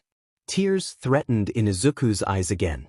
Here's a morning glory, Kumiko said, producing a beautiful flower from her bag, for good luck. A crowd was already forming outside of the UA exam hall, a strange and diverse mix of quirk users his age, some with odd-colored or patterned skin, others with tails, ears, paws, and some, like him, with no outward clues as to their quirk types. Izuku pushed through the crowd, trying to locate the entrance. He needed to be close to it in case they only let a certain number of applicants through. A tall boy with a chunky tail knocked him into a dense rhododendron bush and apologized profusely. It took Izuku a few moments to escape from his apologies. A flash of red caught the corner of Izuku's eye. He turned and stared. A boy chatted easily with a short girl with a brown bob. The boy was shockingly, stunningly, a Todoroki. His soft hair was split down the middle, half red, half white, with a chunk that hung together in the middle, exactly like Fuyumi's. He stood comfortably, hand on the back of his neck like Michio did. When he opened his eyes after laughing, Izuku saw that the left one was the same cold blue as Enji Todoroki, while the other was gray like Hanako Todoroki. The short girl tapped the boy's arm and ducked her head towards Izuku. Do you know him? The boy glanced over at Izuku. Oh, Izuku blinked. Sorry for staring. I thought I recognized you from somewhere. Maybe, the boy scratched the back of his neck. I'm pretty distinctive. Yeah, Izuku laughed and approached them. I'm Shouto Midoriya, the boy bobbed his head. I'm Achiko Uraraka, the girl said. It's nice to meet you, Izuku said. I'm Izuku. Uraraka waited for a surname, but when she realized it wasn't coming, she just smiled. You're here for the exam, right? Yeah, he said. I'm nervous. You should sit with us, Shouto said. We can work together during the exam. Don't heroes often work in teams of 3? Izuku didn't want to point out that, as they were examined individually, they couldn't really work together. I think so, he said instead. It's a lucky number. Is that a flower? Uraraka asked, looking at the little purple petal that poked out of Izuku's shirt pocket. Yeah, Izuku pulled the flower head out and straightened it. It's a morning glory. For good luck. After a short assembly where he managed to annoy a few people with his constant muttering, Izuku followed the crowd to the training arena. The arena was huge, at least a few dozen square miles judging from how far the walls went in both directions. He supposed when you were training future heroes, no expense could be spared. Izuku kicked at the dusty earth, trying to get Shouto out of his head. For whatever reason, it had never occurred to him that since he had been swapped, there had to be a genetic Todoroki who was living the life he had been destined to. Judging from hair color alone, Shouto probably had to have both quirks. He was the child Enji had been aiming for, would have kept aiming for if Hanako hadn't become too unstable to bear more children. Would Enji have been happy with Shouto as his kid instead of Izuku? Izuku's hands curled into a fist. He doubted it. The doors opened suddenly. Izuku jumped. He had been too lost in his own thoughts to notice the countdown. He ran after the crowd, and was quickly lost in the empty streets. A tall robot turned the corner, geometric planes of metal glinting in the sun. It was the same height as the monster from earlier, the one that had killed Ryo. Izuku kept his feet moving to keep himself from freezing up, but he could hardly look at it. His heart was racing. In a burst of sparkles, the robot exploded. A boy around Izuku's age dropped to the cement in front of him. Thank you, you distracted him so well. The boy said, shedding sparkles. We should work together sometime. The boy dashed off, leaving a ghost of twinkles behind him. Izuku stared after him. He ran a hand through his hair. The problem was, the robots were just too big. He couldn't use anything to attack them with or trip them up. He had only really fought human-sized villains. Once they grew larger than a certain size, he tended to chase them around and stall until an actual hero came and stopped them. Shaking heavy thoughts out of his head, Izuku dropped into a sprint. There had to be at least one robot he could take out. Another bot exploded a street over. He was going to lose. Izuku heard the rumble of a giant robot at the other end of the road. It was the kind that had no points, a huge, moving wall, designed to intimidate the combatants.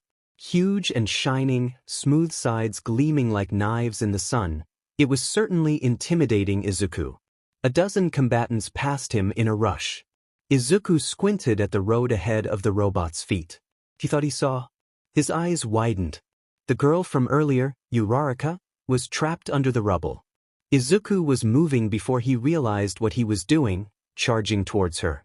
His heart was thundering. Palpable, visceral images burned through his mind. Ryo, crushed, Kumiko, sobbing. He skidded to a halt beside her and gripped the cement tightly. Uraraka beamed at him. Izuku, right? When I move it, you've got to get out of there, Izuku said, as fast as possible. Roll, crawl, drag yourself, whatever you can. Uraraka nodded, eyes hard. Izuku rooted himself, and began heaving. The cement dug into his shoulder.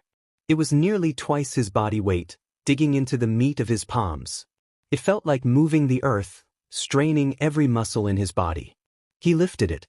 Uraraka rolled out and he dropped it. Weakness rolled through his body. He gasped. The robot's foot crushed cement barely a foot from them. Izuku nearly jumped out of his skin. Izuku wrapped an arm around Uraraka's middle, throwing her on his back and sprinting down the road. The robot chased them, surprisingly fast, and Izuku couldn't stop running. Pain lanced through his ribs. "Are you okay?"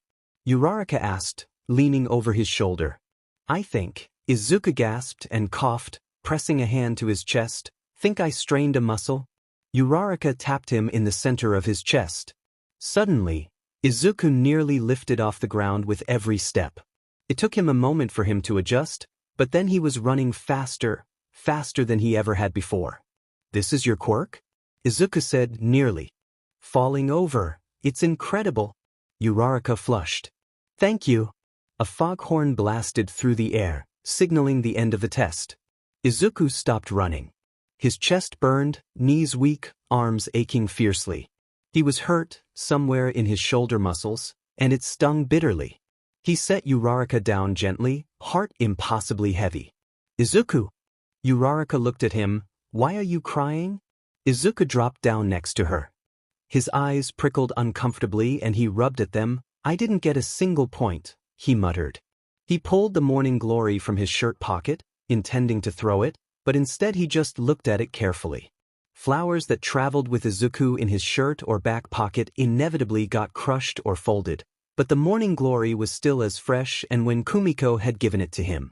It was a bluish purple, paler in the middle, patterned like a star. The petals were smooth and slightly rubbery against his dirty fingers. Izuku tucked the flower back in his shirt pocket. Maybe he was totally useless after all, he thought gloomily. "I think he's hurt too," Uraraka was saying to a short old woman who was wearing a long lab coat. The old woman nodded and gave Izuku a sloppy kiss on his forehead. Izuku jumped. "Don't look so down, boy." The old woman dropped a bunch of bright candies into his lap. "Have some hard candies." Fuyumi texted Izuku as he was leaving the arena, letting him know she wouldn't be able to pick him up. She left a lot string of emoticons after her message, but Izuku hadn't downloaded them on his phone so he didn't know what they were. He stared at his phone screen. Even though she wasn't coming, he pretended to wait for her, sitting on the stone wall and kicking his feet in the cold air. He had been healed, but a bone-deep tiredness coated his insides. Combatants came out in a dense crowd that thinned as time passed, until it was only a few people milling about. When the sun began to set, Izuku pushed off the wall. Dusk glowed orange between the buildings around the horizon, spilling bright onto the streets. A cat rubbed against Izuku's legs and he stooped to pet her, eyes dull. A garbage truck rumbled past, reminding Izuku vaguely of a huge robot. Walking helped. He fell into a familiar routine. "Izuku!" A voice called behind him. Izuku turned and saw the Todoroki boy from before the exam. Shouto stared at him, familiar eyes shining. "Izuku, I saw what you did in that exam," Shouto said, "saving Uraraka like that?" Izuku tilted his head. "How did you do it?" Shouto said, "I saw her there too, but I couldn't go and help her. I could destroy robots, but when someone's life is at stake, I can't make myself move." Izuku stared at him. The air around Shouto seemed to grow thick. Izuku's deep, dark green eyes reminded Shouto of his mother, like hard stones worn by a river. There was an intensity in them that was almost hard to look at. "What you should be thinking," Izuku started. His voice was quiet but strong. Shouto watched him. The boy was tough, beaten hard by years of work, a dozen small, faded scars cutting into his arms. Shouto saw the way he moved in the exam, smooth and powerful, like a tiger. "It shouldn't beat I ought to be a hero," Izuku said, "or I might like to be a hero." Izuku raised a fist between them, knuckles white. The noise seemed to die down, until the city was silent. Izuku locked his hard eyes with Shouto. "It's, I must be a hero." Izuku couldn't believe it. He didn't believe it when the letter had come in the mail. He didn't believe it when Fuyumi cried and hugged him. He didn't believe it when she invited Hamada, Kumiko, Michio and Michio's girlfriend over to a celebratory meal. He didn't believe it when Michio produced a huge chocolate cake with "You actually got in, you mad bastard." Piped on the top in white icing, Fuyumi smoothed the icing with a knife to a flat white and made him put Skittles across the top instead. Izuku was staring up at UA Academy, at the walls of clear windows, And he still couldn't believe it. The building was beyond impressive. It was recognizable from miles away, a great, shining H that cut through the skyline. The pale pink wall that surrounded it seemed insubstantial in comparison. He crept through the entrance, half expecting the doors to close to him. A large part of him expected it to be a trick set up by his father, and any moment Endeavor would burst from the trees, fires burning, and start beating the snot out of him. Izuku winced. He tried to avoid thinking how angry Enji would be when he found out, but it still prickled in the back of his mind, casting a shadow over his life. Izuku climbed the stairs quickly, checking every door on the way. One door was huge. Pushing it open was nerve-wracking. Izuku was just waiting for someone to realize who he was, really. The door opened. The classroom was shockingly normal. Chairs and tables were arranged regularly in front of a dark chalkboard. About 8 or 9 students sat on around the room, talking, laughing, and, in the case of a mean-looking blonde with sharp, spiked hair, shouting. Izuku stood in the doorway, heart in his mouth. Excuse me? A girl said behind him. Oh, sorry. Izuku stepped out of the doorway, and then he had a good look at the girl. Oh, you're the girl from the exam. Uraraka? Yeah, she smiled. It's good to see that you got in. Hello.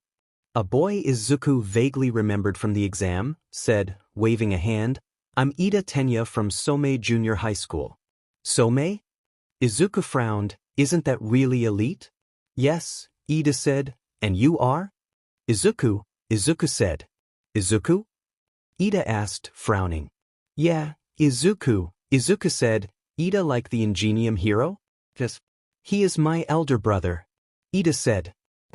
I must hand it to you, for you to work out that there was a secret point system in the exam. That takes some skill. Oh yeah, Uraraka said, I was wondering, do you have an analytical quirk? Or a foresight one? Izuku scratched the back of his neck. No? Is it a strength one then? Ida asked. But it took you so long to lift that cement. Uraraka rubbed her chin, and it hurt you too. So it's gotta be something you can't really use in battle, right? Like one you can only use against human opponents? Izuku wilted, ears burning. No, neither of those. Everybody shut up. Something rolled into the doorway, wriggling like a caterpillar. It took a moment for Izuku to realize it was a sleeping bag. The front zipped down, to reveal a worn-looking man with a mess of long black hair. He folded in the middle and wriggled to his feet, dragging the zipper the rest of the way down. He looked deeply disappointed, or perhaps he always looked like that. It took you half a minute to stop talking. He stepped out of his sleeping bag. That's really sloppy. I'm Aizawa Shoyuta, pleasure to meet you. I'm the homeroom teacher. Aizawa pulled gym uniform out of his sleeping bag. Please put these on, he said, and go to the training fields ASAP. Do you know Izuku's last name? Ida asked. He stretched, swinging his arms around. The training field was huge and flat. The grass was surprisingly well maintained for such a large area. The field lines were very clean and white. Why would I know? Shouto asked. He started mirroring Ida's stretches, for lack of anything else to do. I saw you two talking after the exam, Ida said. I assumed you knew him outside of school. Izuku is pretty aloof, Uraraka said, appearing behind Ida. He wouldn't tell us his surname or his quirk. Some people just enjoy their privacy, Shouto shrugged. What are you guys talking about? Izuku asked, jogging up to them. Nothing. Uraraka flushed. Izuku frowned. He was sure he had heard his name. What do you think this is about? Shouto asked. Quirk apprehension test. Aizawa announced in his ear. Shouto jumped. A quirk apprehension test? Uraraka echoed. Aizawa stood in front of the gaggle of students. His eyes were bloodshot and rimmed with red, hidden behind a thick clumps of black hair. Izuku finally realized where he knew him from. Aizawa was Eraserhead, a hero who mostly worked underground and had the ability to temporarily erase quirks. UA High is not your average high school, he said. Here there is no point starting with orientation unless we know, for sure, that you have a heroic potential. Izuku tensed his shoulders. Throughout middle school, you will have done various sports activities, Aizawa continued. These would be a softball pitch, 50-meter dash, grip strength testing alike. All quirk use was banned from these tests, to make it fairer to the other students. The government has not worked out how to standardize tests using quirks. Actual quirk use was limited to supervised time at home, so cutting out school, homework, chores, comes to around 3 hours maximum per day. Izuku glanced around the group. He hadn't really thought about it before, for obvious reasons, but he remembered how hard Michio had found it to summon his quirk even while being attacked. Were people really that disconnected from their own powers? That won't stand for hero work, Aizawa said. You and your quirk need to act as one. So, to have a measure of your potential, we will repeat those tests, but this time you will be able to use your quirk? He fixed his eyes on the angry blonde from earlier. Bakugo, what was your softball pitch in middle school? 67 meters, Bakugo said.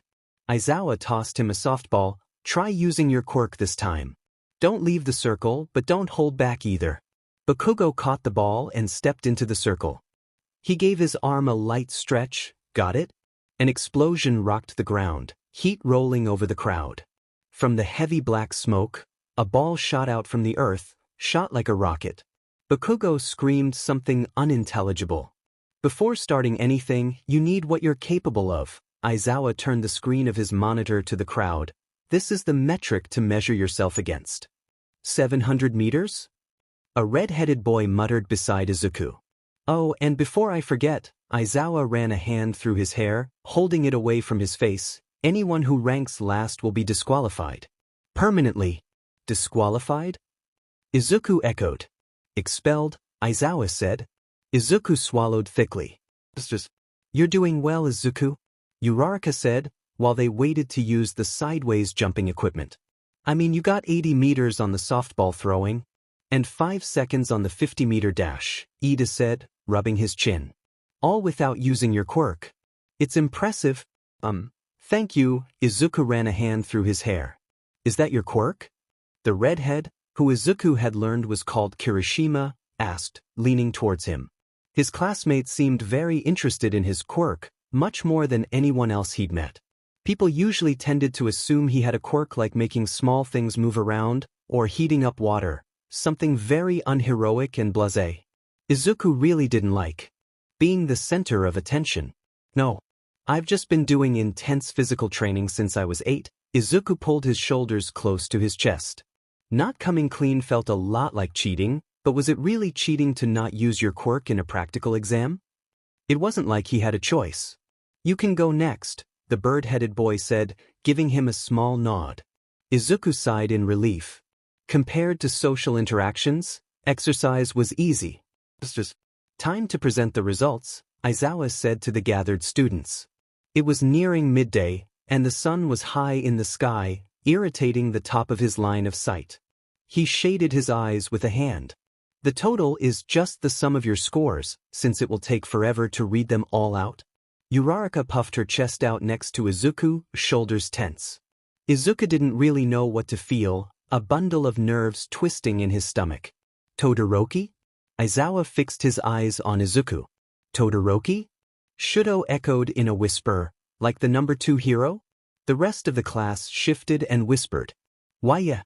Izuku stepped forward. What is your quirk? Aizawa asked. Izuku tensed up. Pardon? Your quirk, Aizawa said. What is it? Izuku clenched his fist tightly. He swallowed. I don't have a quirk. I'm quirkless. Shouto stared at the back of his head. The class was silent. Izuku is quirkless, Aizawa tapped on his tablet, and yet, the scoreboard flickered into life in front of him. He ranks 3rd, Aizawa said. 3rd? Kirishima yelped, even though? But that's, Ida spluttered, that's impossible? Aizawa flicked the screen off. In today's world it's easy to find excuses to avoid heroics. Oh, I couldn't find the time to train, or, oh, my quirk's not suited. This should be definitive proof. There is nothing standing in your way except yourself. Your rankings here are ones that you earned. Aizawa gave Izuku a small smile. He turned to the rest of the class. In short, your failings are your own fault from now on. For a moment, the class was stunned into silence. Then, bit by bit they started talking, until a thick buzz of chatter filled the air.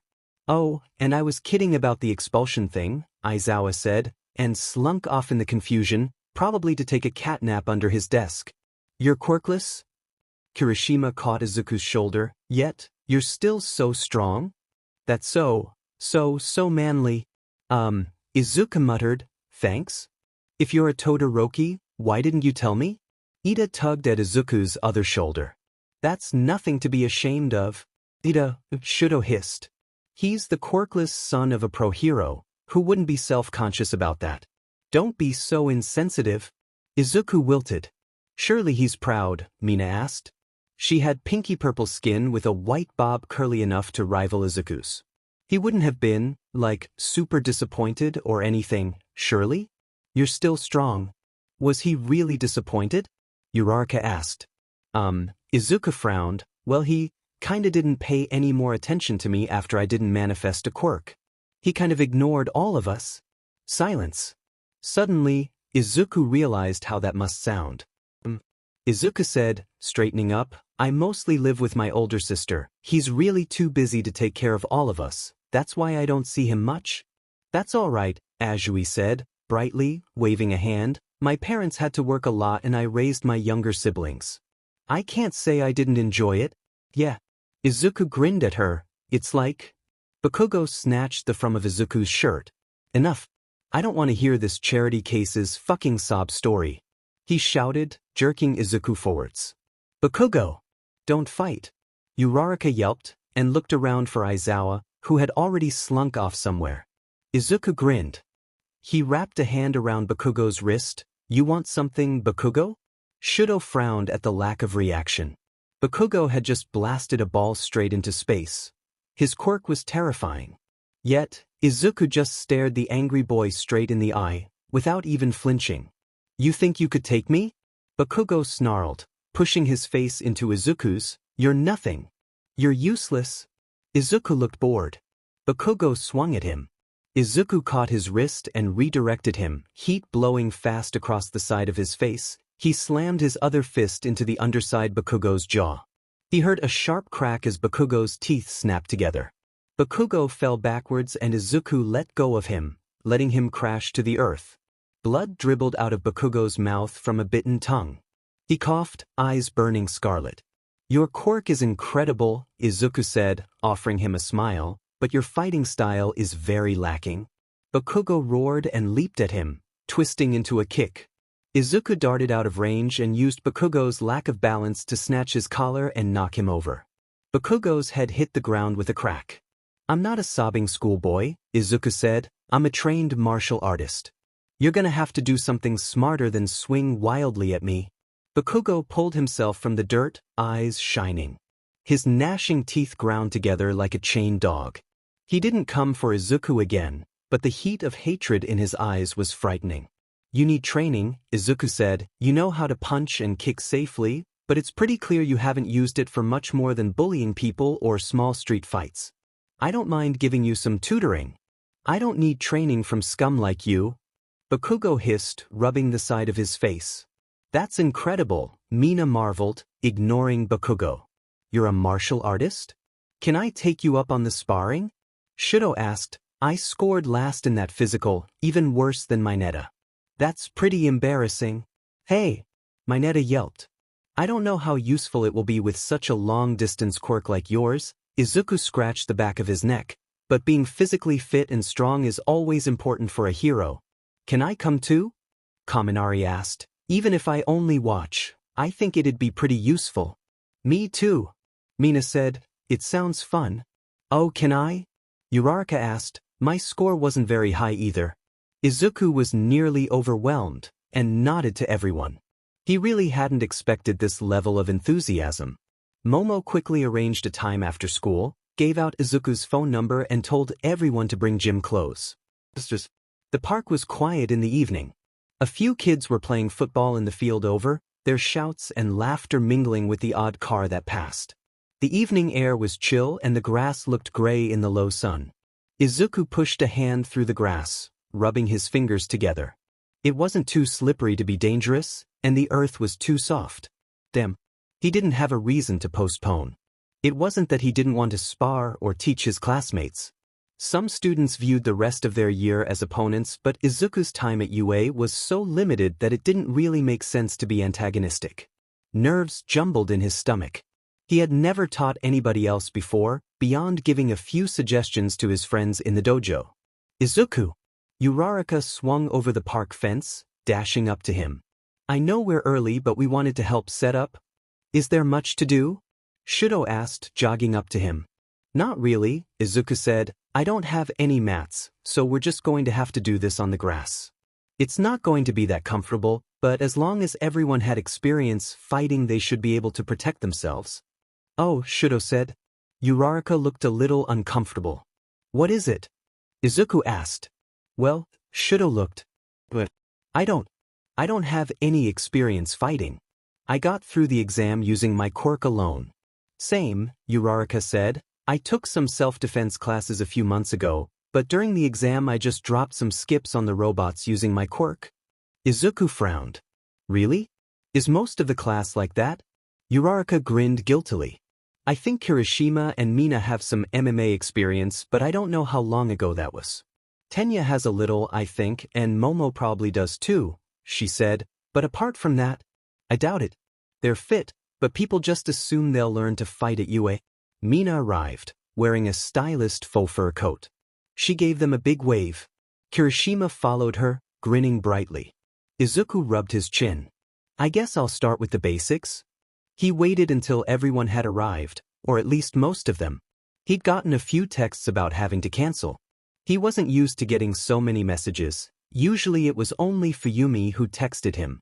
All right, Izuku said, when everyone had settled down. The core of fighting is to self-protection. It's easy to get harmed when you fight. You want to do everything you can to avoid that, especially as a hero. He pulled off his shoes and socks, and tugged his shirt over his head. He caught Shouto staring. What? Izuku asked, catching Shuto's eye. Shouto flushed. It's that scar? Izuku looked down.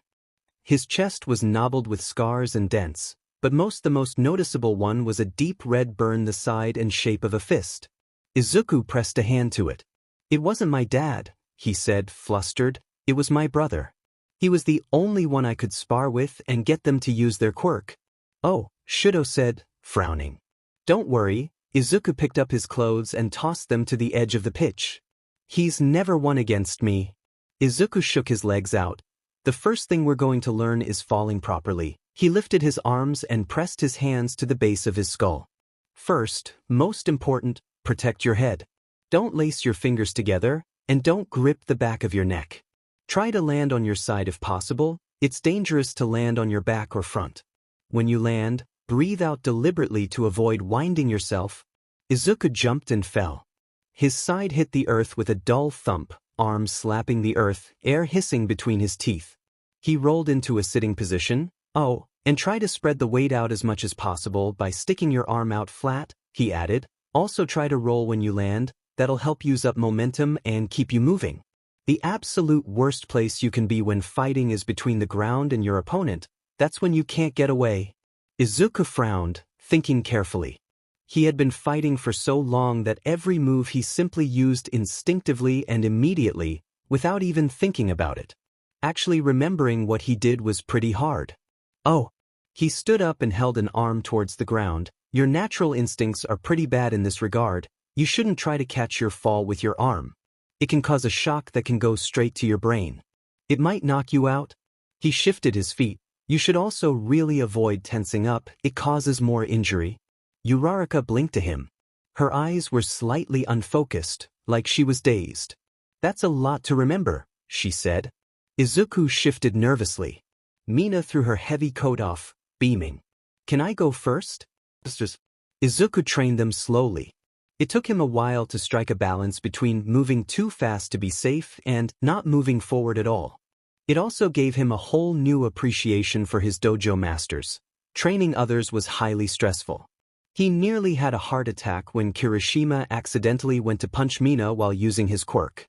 She didn't actually break anything since she had dodged, but Izuku had banished Kirishima to the sidelines for the rest of the evening. Fuyumi turned up sometimes, waving a foam finger and cheering whenever anybody, regardless of who it was, won a short match. She brought the excess water bottles, fruit and milk boxes left over from her school class, and quickly became very popular with the exhausted classmates. Izuku taught them defense first, blocking and dodging, before simple punches and kicks. He borrowed boxing pads and boxing gloves from his old teacher and had them work on a flurry of punches and patterns. He saw them grow in strength and attitude, treating fighting seriously. And if he saw a certain angry blonde-haired boy stalking around the edge of the park sometimes, he pretended not to notice him. It's taking me longer than everyone else, Shouto said from the ground. His chest was heaving. Izuku straightened up. The grass was cold between his toes. You're less fit than everyone else. Shouto wheezed. He sat up, looking gloomy. You could have softened the blow. It's the truth, Izuku shrugged and took his hand, tugging him to his feet. You rely too much on your quirk. It won't take too long to get up to a good standard, only a few weeks. You just have to actually do it. Shouto stood, shaking his legs. Won't that be difficult? I can't really afford a gym membership. You can join me on my morning jogs if you want, Izuku shrugged. Shouto stared at him. What's that look for? Izuku asked, tilting his head. Oh, Shouto frowned. I always get the impression you didn't like me much. Izuku frowned. Why? You always stare at me, he said. Maybe I'm just too self-conscious? Izuku watched him carefully. He did look at him often, and sometimes Shouto reminded him so strikingly of his siblings it was freakish. The problem of heritage burned at the back of Izuku's mind, and he couldn't get it out of his head. It felt like he was deceiving everybody, that he was keeping his parents' sins close to his chest. In a way he was. I don't hate you, Izuku sighed. I'm just jealous of your quirk. Shouto stared at him. Then he smiled awkwardly. Why? You kick my ass every day. Izuku grinned back at him. I don't know. White clouds were thin and irregular across the blue sky like cracks in glass. It was quiet and warm. Trees and earth brought a richness to the air, a sense of living that Izuku found deeply refreshing. A dog padded neatly after its owner on the other side of the street, tail wagging like a pendulum. Izuku checked the address a few times, before settling against a cold brick wall. Shouto's neighborhood was wonderfully quiet. It was early on a Saturday and the town seemed to sleep deeply. There weren't even any curtains open yet. Izuku leaned his head back, brick chill against the back of his neck. How would it have been to grow up here? Would he have had fun? Would he have made more friends, ones who wouldn't be intimidated by his last name? The apartment door opened at the top of the stairs, and a woman glanced out. He's here, Shouto, she called back into the house. Izuku stared at her. She was soft and round, with gentle features. She had no freckles, but their eyes were identical, down to the deep-rooted flecks of pale green. Her long hair was his exact shade. Her hands, holding the door gently, were his hands. It felt like Izuku's heart had left his body. You look like you've seen a ghost. She smiled and beckoned him up the stairs. It's Izuku, right? It's been so long since Shouto has had friends over. Come in. Izuku forced himself to move, climbing the stairs very carefully. Thank you for having me, he said. You have a beautiful home. The woman smiled at him brightly, patting his shoulder. So polite. The apartment was normal. There was a well-used kitchen, a pile of shoes by the door, a brightly colored poster of All Might hanging over the mantelpiece. A few action figures were pushed on top of books on the bookcase. Izuku tried not to think about it, but ideas popped up regardless. He picked up an action figure. Would that have been mine? Would these shoes have been mine? Would she have fussed over me like she did Shouto? He put the action figure down, something strange and unknowable squirming in his chest. I'm ready. Shouto appeared at the doorway, wearing what obviously used to be his last school's gym clothes. Have fun, his mother said, and Shouto gave her a quick kiss on the forehead. I will, Shouto said and turned to Izuku. Are you ready to go? Izuku's eyes struggled to focus. Yeah, he said, quiet and vague. Let's get going. Again. Recovery Girl opened the door to Uraraka, who was sporting a bright purple bruise across her cheekbone. Recovery girl stepped aside to let her inside her office, sending her a disapproving look. You were here yesterday with the same thing?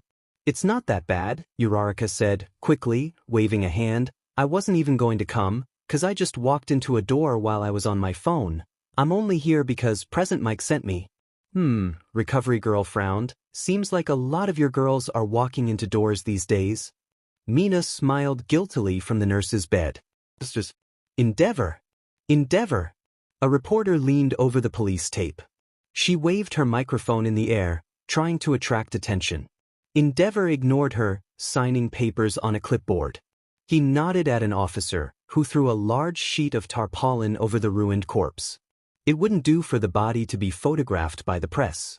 Luckily, the only reporter that had arrived yet apparently had a smashed camera and was only interested in Endeavor. Endeavor? It's about your son. The reporter tried to push past the officer who was holding her back. Are you proud of him? Any thoughts? The air was thick with the smell of blood and rot. Endeavor turned to her, flaming eyebrows raised. His boots were sticky with drying blood. Proud? He asked darkly. Why? The reporter beamed, flushed with excitement at being noticed. Why? She shouted. He's the first quirkless student at UA Academy, after all. Fire burned bright along Endeavor's eyes, white-hot and raging. Izuku dreamed about his biological mother for the first time since he was 5. Way back, when he had first learned that Hanako was not his biological mother, he had dreamed of his real one. He dreamed she had hair like his, eyes like him, had the same small speckled freckles. She was quirkless too, and would let him watch television all night, and wouldn't get upset with him for not finishing his vegetables. The fantasy was short-lived, however, not all that interesting to a 5-year-old boy. It was quickly replaced by dreams of All Might needing his help to finish off a villain, or of him suddenly developing a totally incredible quirk which impressed everyone. Izuku's dream wasn't a long one. He was standing in the hospital ward. The windows were open, blowing freezing air into the bleached room, tugging at Izuku's hair. His mother, Shuto's mother, was sitting on a hospital chair. Her dark hair was pulled up into a bun and she was sitting facing him, ankles crossed. She seemed to be dressed formally, in a pale peach blouse and dark skirt. She pushed her soft hands into her lap. Identical eyes met. His mother's eyebrows knitted together. She looked sympathetic, confused. I don't understand, she said, but it was Hanako Todoroki's voice, the same fragility, the same waver that he remembered vividly. What's wrong? Izuku asked. He wanted to go to her, but his feet were rooted to the blue plastic tiles. His mother pressed a hand to her mouth. She looked up at him, eyes shining. Who are you? Izuku woke up with tears in his eyes. Shuto slowed to a stop, chest burning. His legs hurt, but it was a good hurt, a healthy burn. He leaned heavily on the cold metal railings, trying to catch his breath.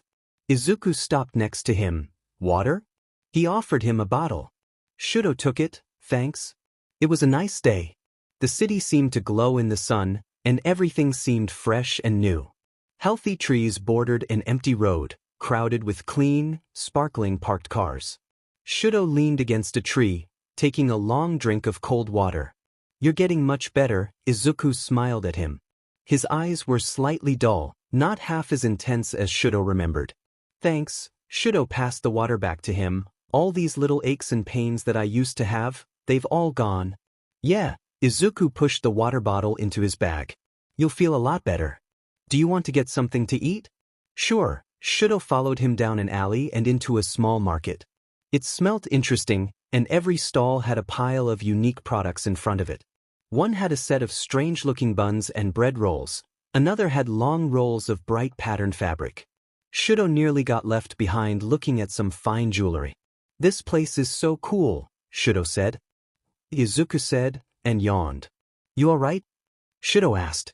Didn't sleep much, Izuku said, and pulled Shuto towards a small yellow stall. 2 chocolate slices please, he asked, sitting down in front of the counter. The shopkeeper, a dumpy-looking middle-aged woman, pointed at Izuku. It's you. You're back. Izuku grinned. You know I had those petals framed. The shopkeeper pointed to a frame that hung behind the till, holding half a dozen rose petals. That was just after, the mask started to be a thing. Izuku scratched the back of his neck. Yeah? What's she talking about? Shouto asked, frowning. Nothing, don't worry about it, Izuku said. Shouto watched him carefully for a long moment, but was distracted when 2 large chocolate slices were placed onto the counter. Oh. Shouto jumped. I didn't bring any money. No charge. The shopkeeper beamed at Izuku. It's the least I could do. That Vinequirk guy must have left a few scars, huh? Let me pay at least, Shouto said. No, the shopkeeper waved at him. Izuku shrugged non-committally and took the plates of cake. Thank you, he said, and gave the shopkeeper a little nod. Wait, why did she give you those? Shouto asked, jogging after him. Are you in the habit of questioning free food? Izuku asked. Izuku, Shouto grabbed his friend's shoulder. Stop this. Izuku stared at him.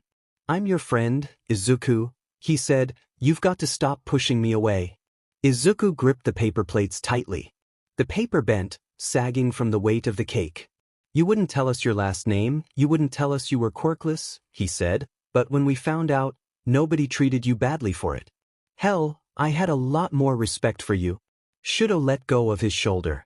You don't have to tell me everything, but you should know that you can if you want to. Izuku shrunk away from him. He sighed from deep in his lungs. I'm not, Izuku looked away, I'm not sure if I can. Shouto frowned. Here, Izuku passed him a slice of cake. He took a big bite of his own. Shouto took it and stared down at it. You're flowers, aren't you? Izuku choked. After a long fit of coughing, while Shouto rubbed his back apologetically, Izuku eventually got enough air in his lungs to reply. He asked, rubbing his mouth. Flowers, that quirkless vigilante who was active in your area? Always left flower petals everywhere? Shouto said, that was you, wasn't it? How did you know? Izuku asked, staring up at him. You aren't exactly subtle, Shouto said, flatly. Anyone who thought about it even a little could work it out. Izuku shifted uncomfortably. Yeah, that was me. Shouto looked at him for a long moment. His mismatched eyes were unreadable, staring straight into Izuku's like he was about to say something, but was reluctant to actually open his mouth and start talking.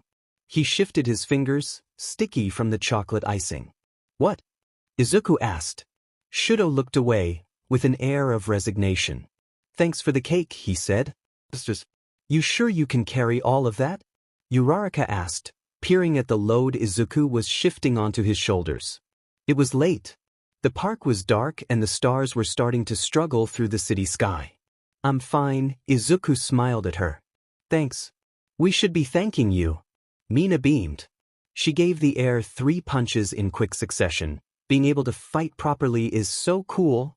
Izuku grinned. I should get going, he said. I don't want to keep the boxing teacher waiting, and it's already pretty late. Mina nodded. See you tomorrow? Yeah, Izuku said. See ya. He headed off down the street. Bye. Uraraka jumped and waved. Izuku waved at her. He walked. A sense of calm coated Izuku's mind, and he felt pleasantly tired.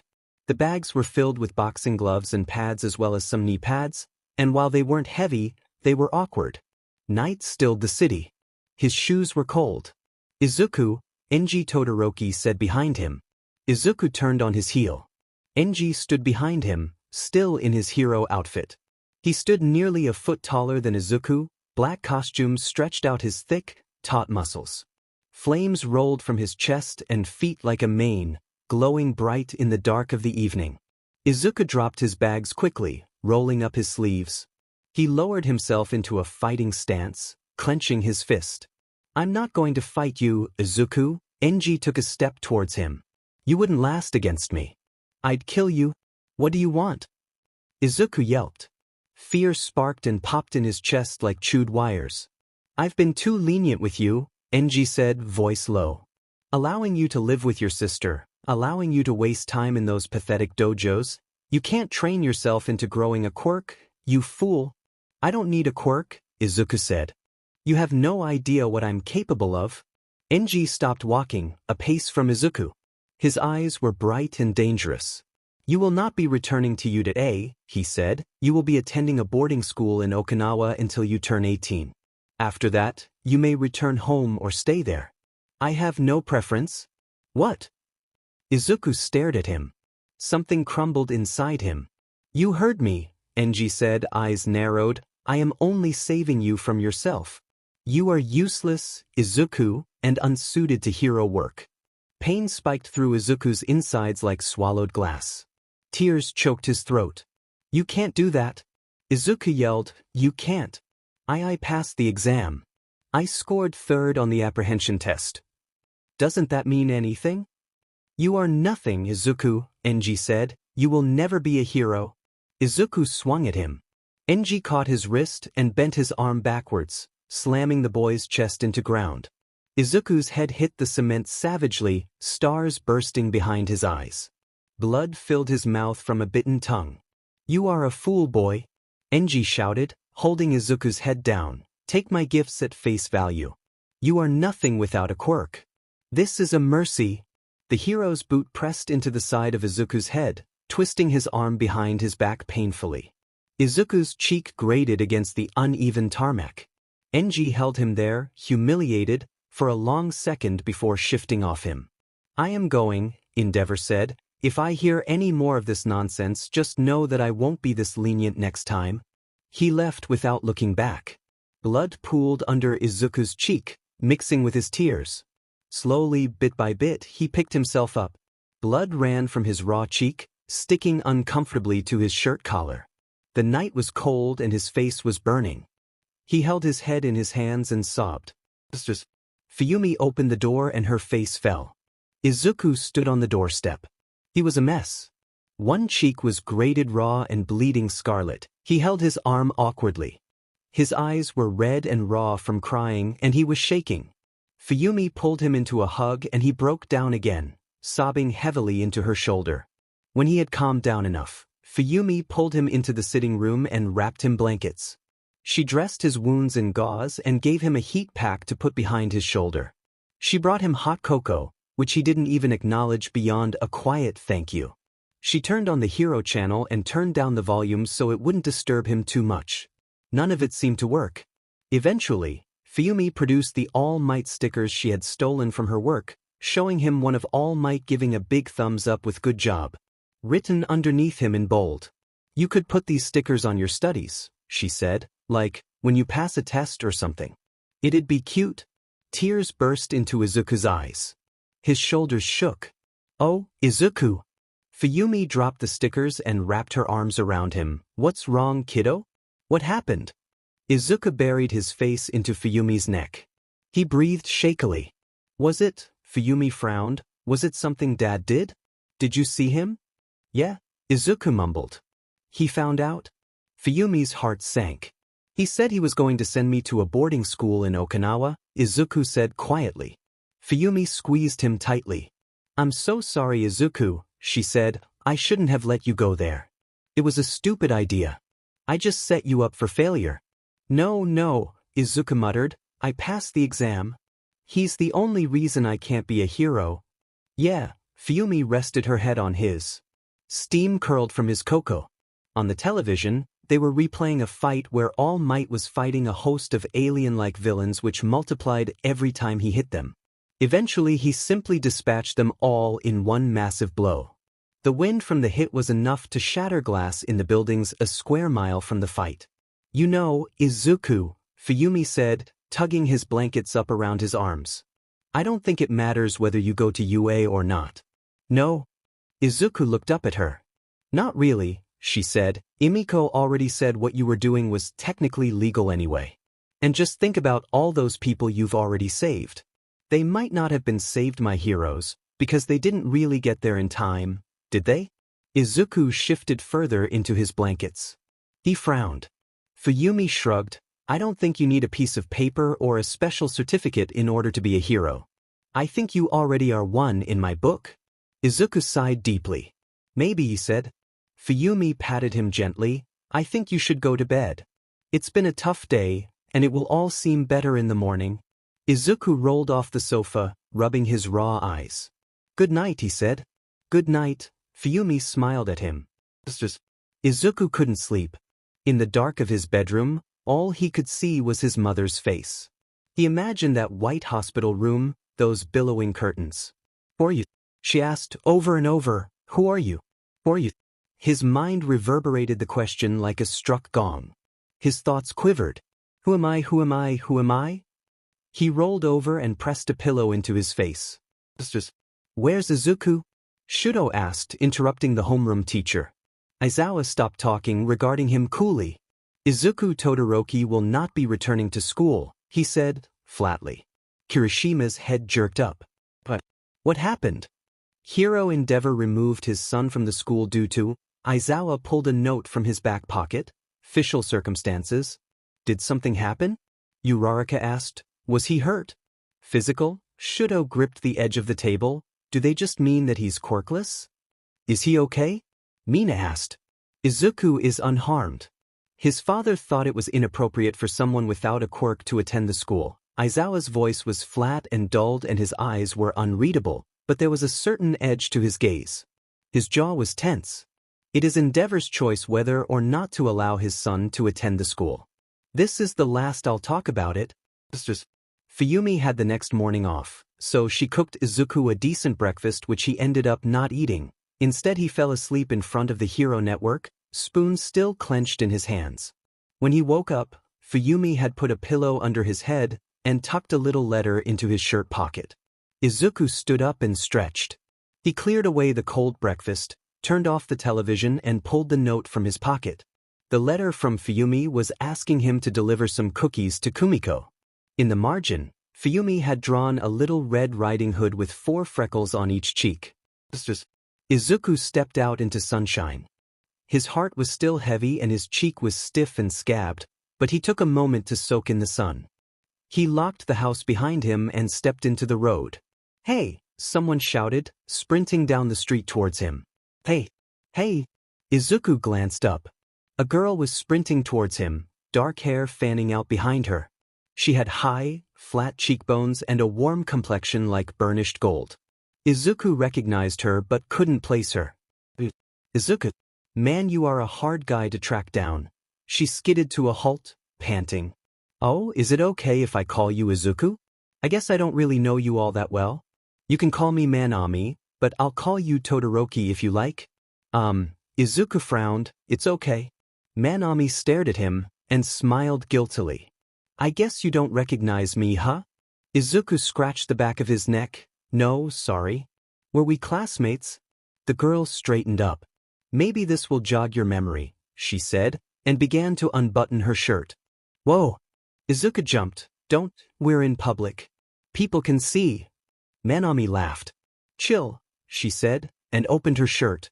Under her school shirt there was another, dirtier one. Ink stained the back and the edges, and it was torn in the corner.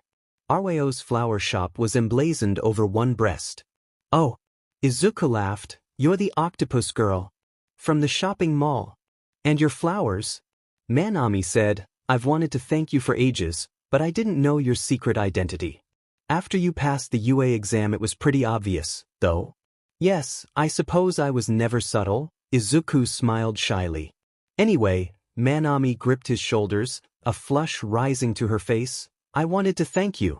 I applied to Ketsubutsu Academy and I got in. And it's all cause of you. I can't thank you enough." "Well, you're the one who passed," Izuku said, flustered. "It's really your achievement. I couldn't have gotten in if I was doing time for using my quirk in public," Manami said, smirking.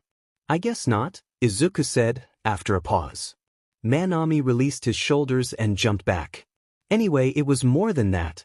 The way you dealt with me calmly and sympathetically, even though I was acting really wild," she said. "And I thought to myself, this is what a hero is." Izuku flushed. Heat rose to the tips of his ears.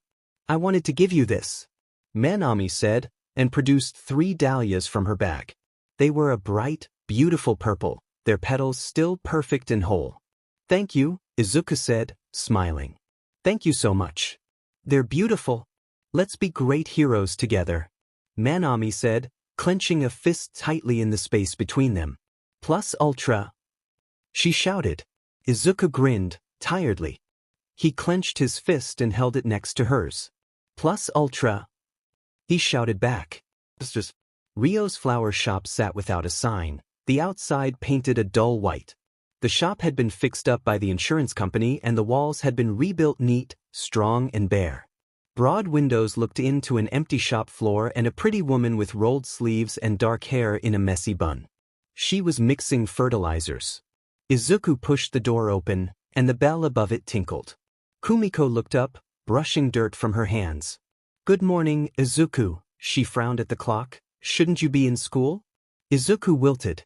"My dad kicked me out," he said. "'Cause I don't have a quirk?" Kumiko nodded sadly. "I thought he might." Izuku sat down on the only chair in the shop, tucking his legs under it. The smell of turned earth was nice, a little comforting. "What did you bring?"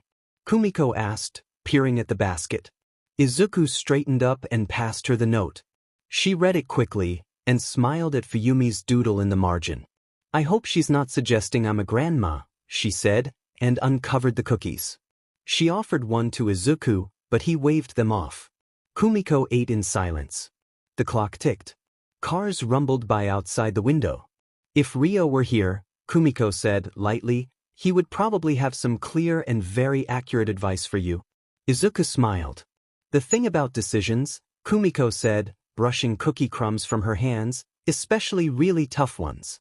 It may sound strange, but sometimes you've already made up your mind, it just takes a while to accept your own decision." Izuku frowned. "It's like when Rio proposed," Kumiko explained, "it took me around 2 months to decide whether I was going to marry him or not. It felt very surreal to be playing along to his little book, and a large part of me disliked how fatalistic he was, how accepting of his own death he was." Izuku watched her carefully. Her eyes were a little bright, her perfect eyebrows knitted together for a short moment. Her long, silky midnight hair spilled over her front, catching the yellow light in waves as she moved. "But in reality, I always knew I was going to marry him. From the day I met him, basically." Kumiko tapped her lips, flipping her hair over her shoulder. "So I think it's possible that you know what you're going to do. You knew the moment that bastard expelled you." Izuku looked at the floor, following the irregular trails of dropped soil. He rubbed his eyes. "I suppose I do," he said. Izuku dreamed he was in the hospital again, plastic sticking to the soles of his shoes. He stared at his mother like staring at a rabid dog, deciding if he should fight or run. "Who are you?" she asked.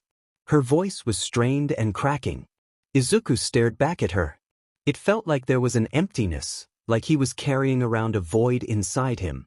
"You mean you don't recognize me?" he asked, heartbreaking. Izuku attended school the next day.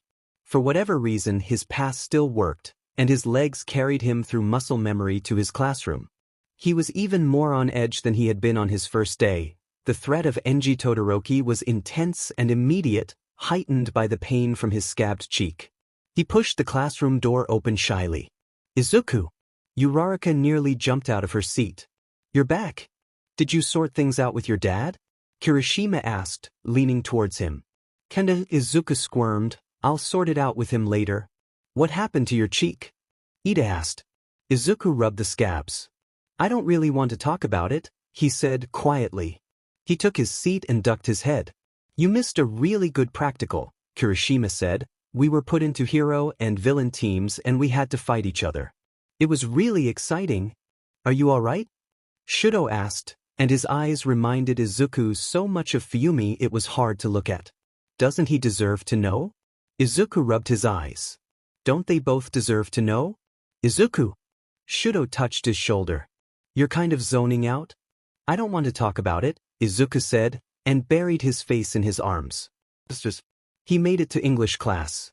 The class was a wide mix of abilities, so Present Mike had to go over things several times.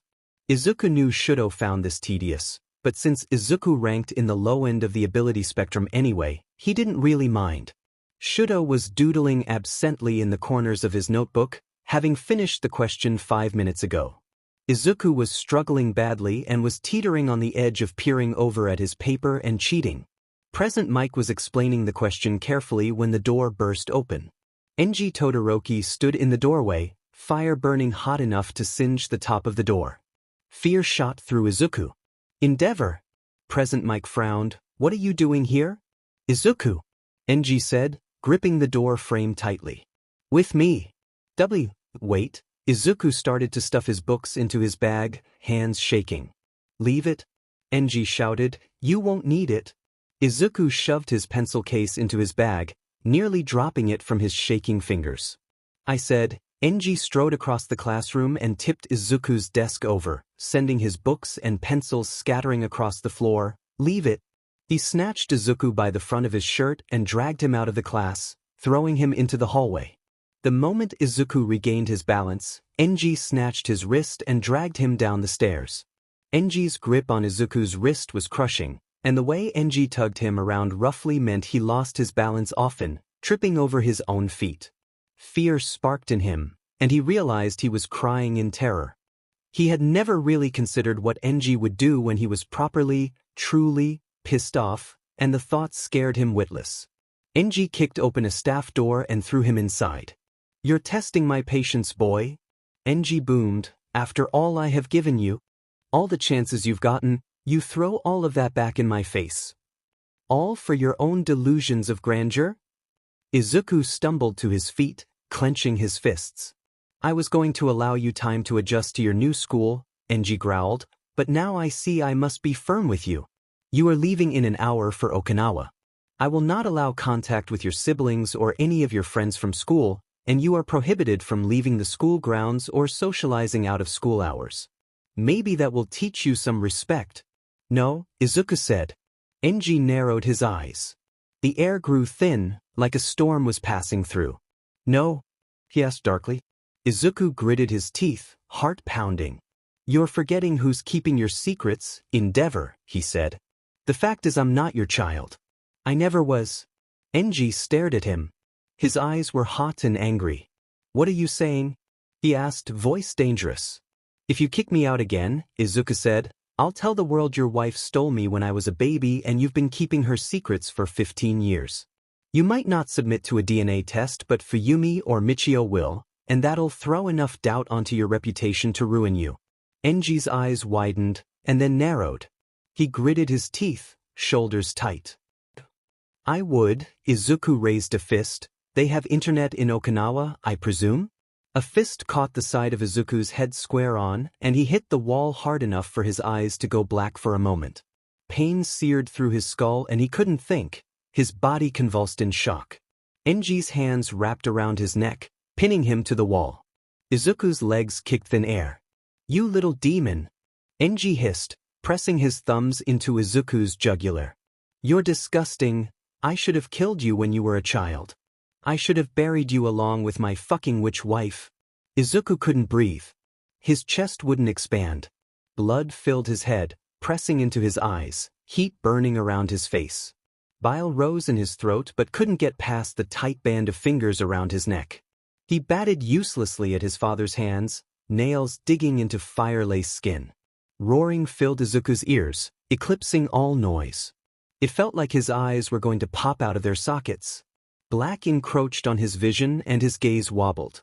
Oh God, he thought. I'm really going to die. He's going to kill me. Izuku heard the door open. Enji dropped him. Izuku coughed harshly, dragging in huge gulps of air. His head felt light and tingling, and he wondered if he was going to faint. Endeavor? A voice asked. It sounded tired but concerned. Endeavor, who's that?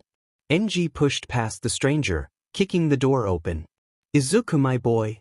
The stranger dropped to his side. Are you all right? What happened? Izuku vomited on him. The stranger rubbed his back sympathetically. Izuku tried to apologize, but no sound made it through his windpipe except a raw gurgle. The stranger was thin and wiry, with a crown of scrappy blonde hair. His eyes were rimmed with black, bags on bags. Two long sections of his head folded oddly, hanging at strange angles. Sore, Izuku finally managed, heaving. Don't apologize, my boy, the stranger said, rubbing his back comfortingly. He wrapped an arm around Izuku and helped him up, although Izuku couldn't help but get the impression that if he put too much weight on the stranger then he would the one collapsing. You can't help being ill. Izuku nodded weakly. I'm Toshinori Yagi. The stranger passed him his ID card. Izuku looked at it through wet eyes, and nodded slightly. He rubbed a hand across his neck. Toshinori seemed to notice the marks on his neck. He stared at them, eyes hard. Before I was walking in, was Endeavor strangling you? Izuku shook his head. He did a bit too hard and ended up holding his head to stop the world from spinning. Fear and embarrassment clutched at his heart. He managed. Just breathing hurt. Toshinori stared at them and then met Izuku's eyes. Warm blood ran down from Izuku's hair and he clapped a hand to the back of his neck.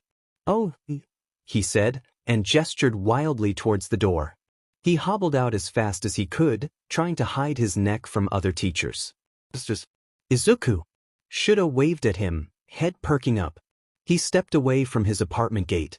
Shouto's neighborhood was quiet as ever, and the sudden noise nearly made him jump. Izuku looked up. Izuku nodded at him, breathing softly.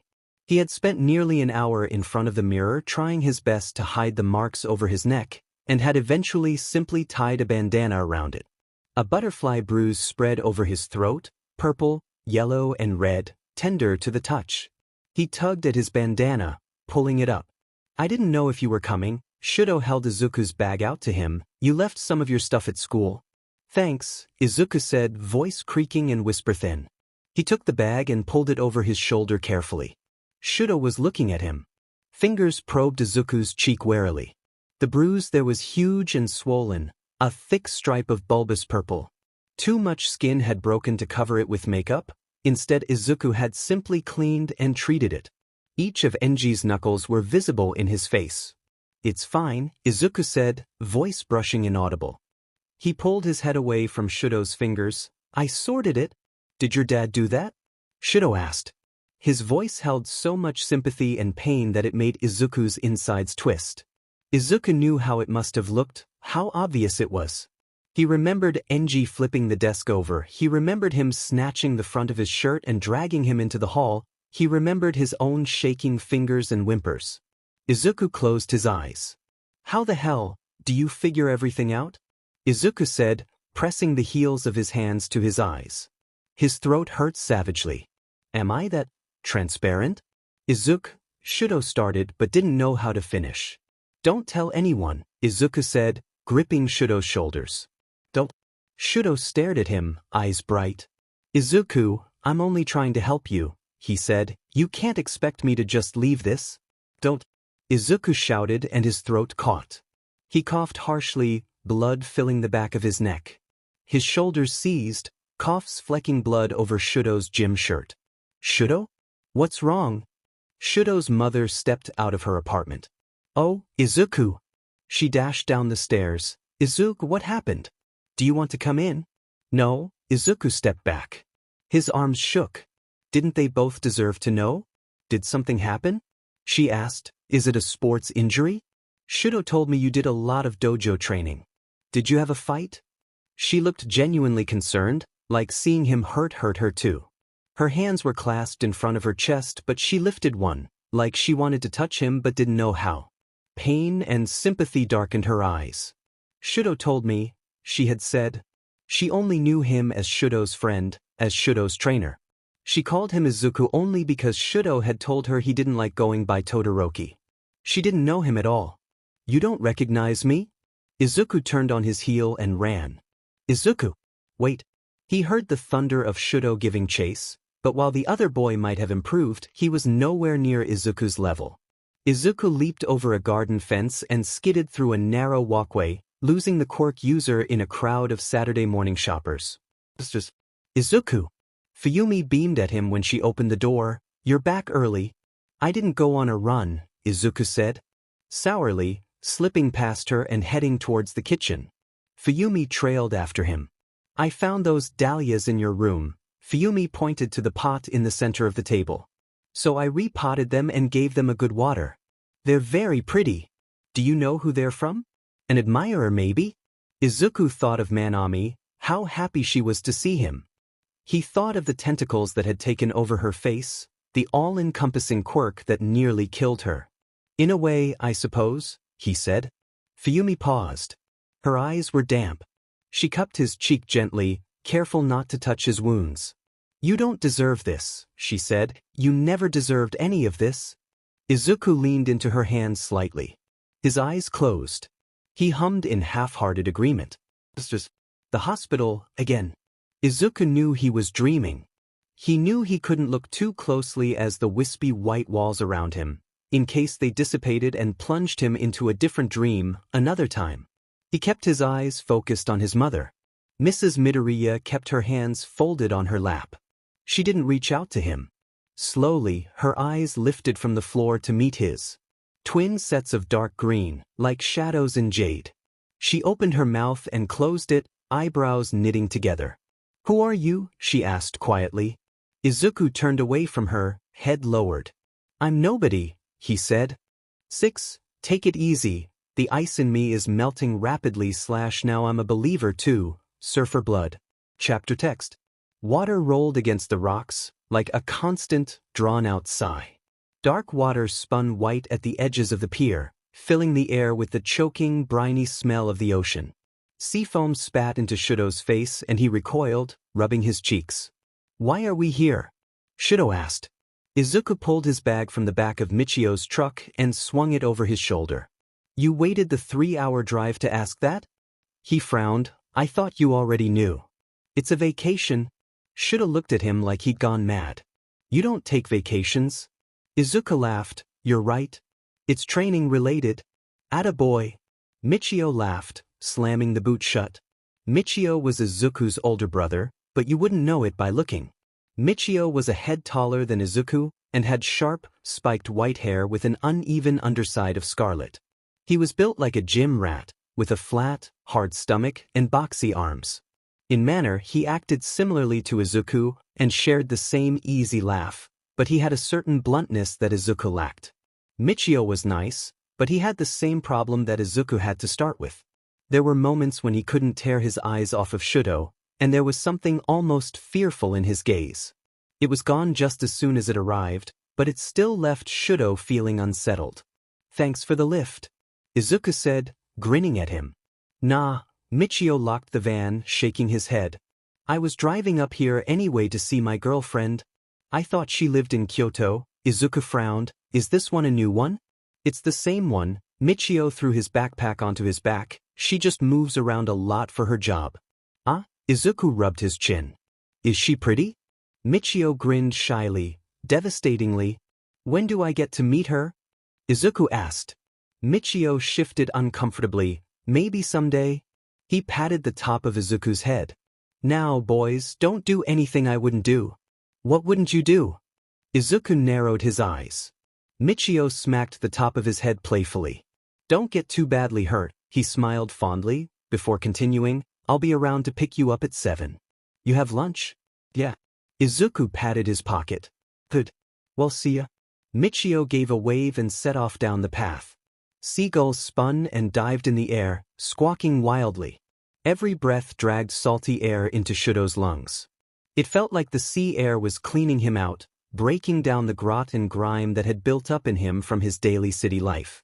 There was a little road in front of him, lined by a few dashes of yellow grass, an inn, and finally the ocean stretching out to the horizon, choppy and dark. "Where are we going?" Shouto asked. "My dad has a safe house here," Izuku explained, rubbing his neck. It had been a week since he had last seen his father, but his throat was still sore, though his cheek had nearly completely healed. Shouto froze. "We aren't going to run into him, are we?" "No, don't worry," Izuku led him down the steep hilly path. "My dad's actually in Seoul right now." "That's good," Shouto breathed, following him close. "Besides, I kinda doubt I'll be seeing him much at all from now on." Izuku grinned a little wickedly. "We didn't really part on good terms." "Does he have safe houses all over?" Shouto asked. "Yeah." Izuku stepped off the path and continued carefully down the steep grassy hill. "He uses them for supplies, extra sets of his costumes, stuff like that. He doesn't really trust the local hero joints to have the stuff he needs, and to be honest, he's not wrong. They tend to be understaffed and underfunded." Shouto hummed in agreement. The warehouse was perched precariously on the edge of the cement bank, nearly falling into the sea. It was a huge, dark building with a faded sign on the side that had been made illegible by years of sea spray. The entire building smelt strongly of salt, and it took a moment of struggling for them to open the rusted door. Izuku pressed the light switch. Orange light came in chunks, lighting up huge rectangles of the floor. The inside was huge and bare. The ceiling rose impossibly high above their heads, and the floor space was massive enough that 2 small houses could have probably fit inside it. Shouto walked across the cold concrete floor, listening keenly to the faint echo of his footsteps. It was used for making boats back in the day, Izuku said, dropping his bag by the door. Fishing boats, mostly, although this area isn't all that good for fishing anymore, which is why my dad got it for basically nothing. It's huge. Shouto marveled.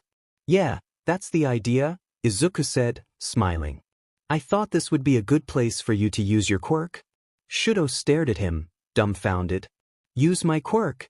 With a quirk like yours, there's no point in trying to separate it from your fighting style, Izuku explained. I think it's good to have a basic understanding of martial arts in case a villain with Eraserhead's quirk or something similar appears, but for most villains it'd actually be counterproductive to bring them close enough for a fist fight, especially if you can avoid it. That's true, Shouto said.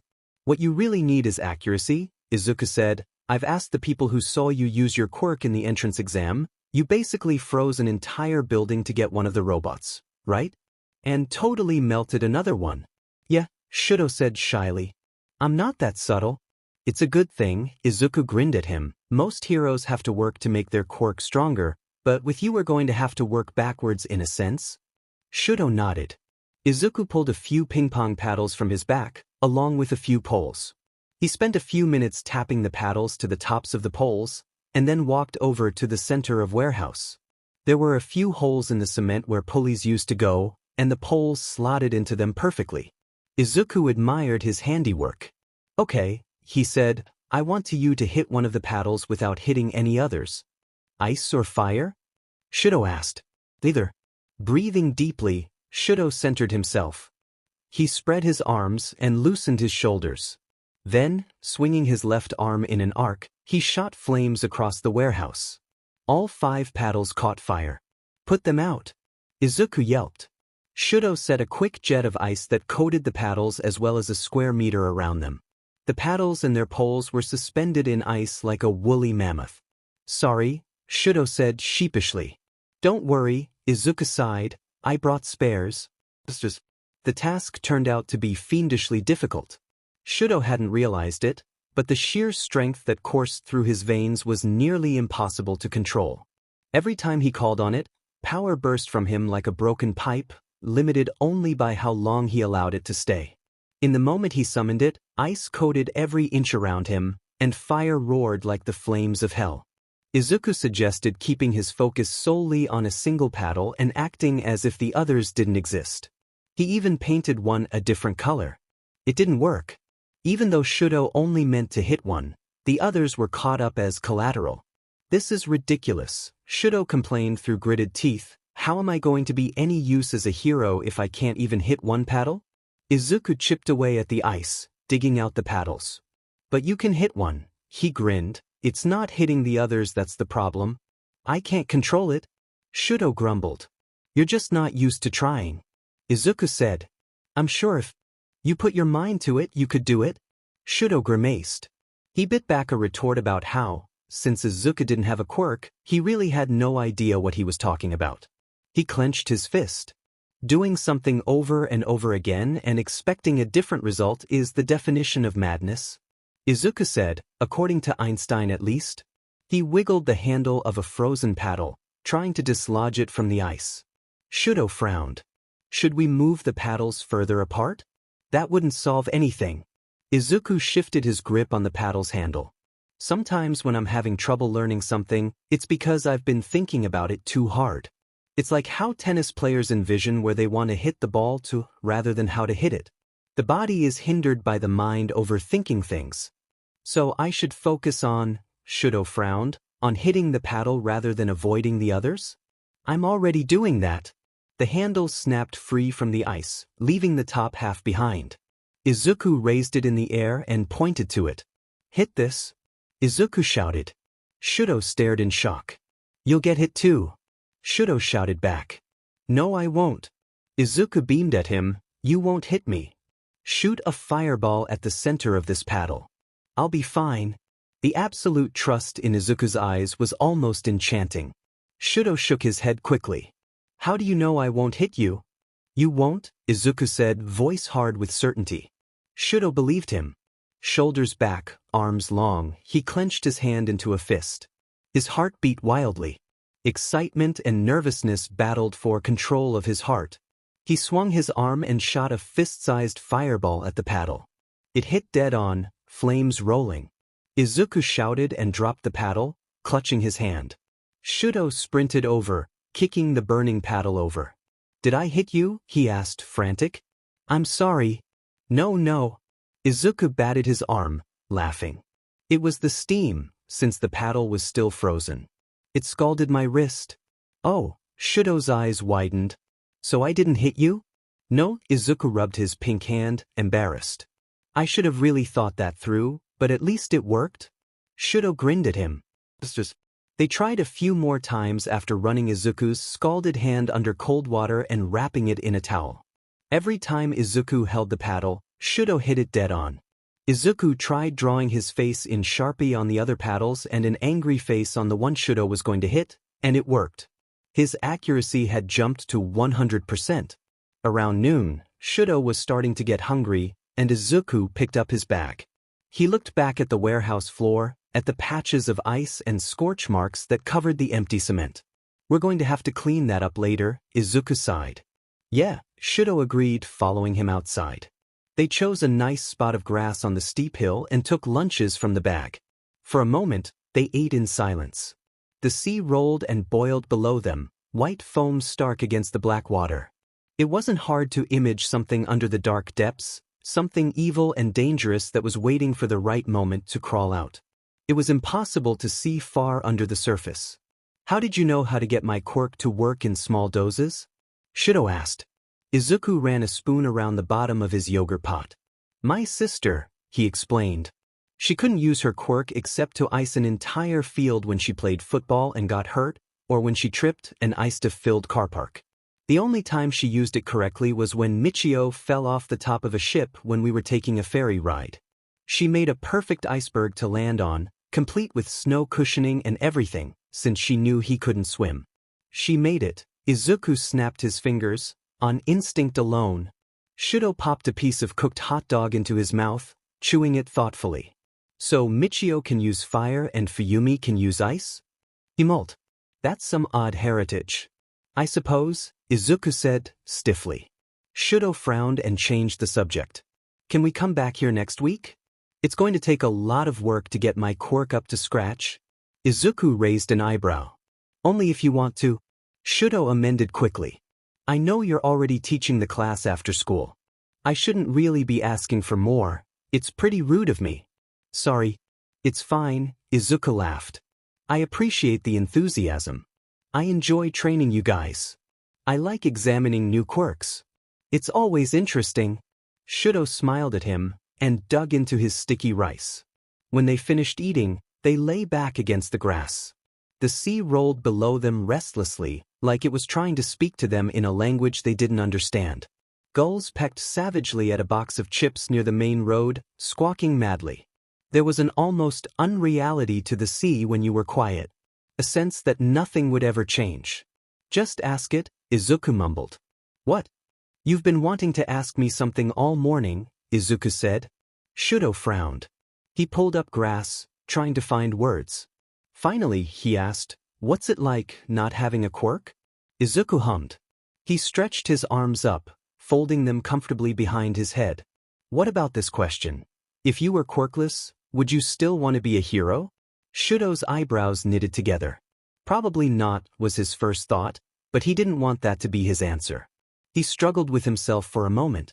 Maybe, he said, finally. Izuku stared up at the clear, cold sky. Blue reflected in his dark eyes.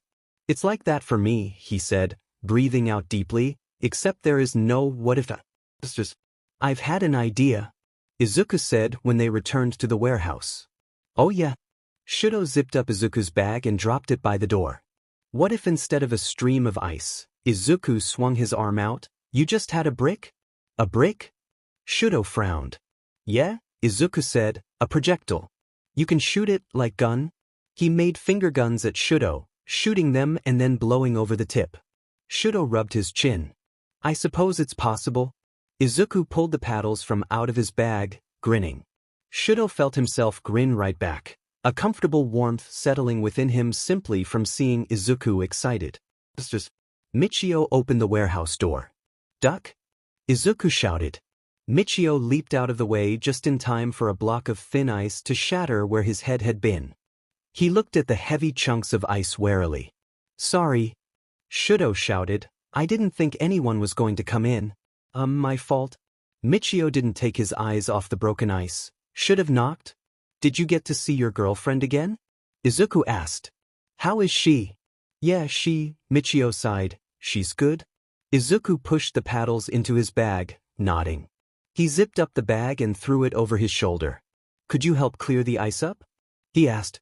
Michio blinked. Oh, of course. He pressed his hand to the chunks of leftover ice. Won't he notice all the extra water around? Izuku shrugged. This place is always damp anyway. Unless he tests it, he won't know it isn't seawater that's gotten in.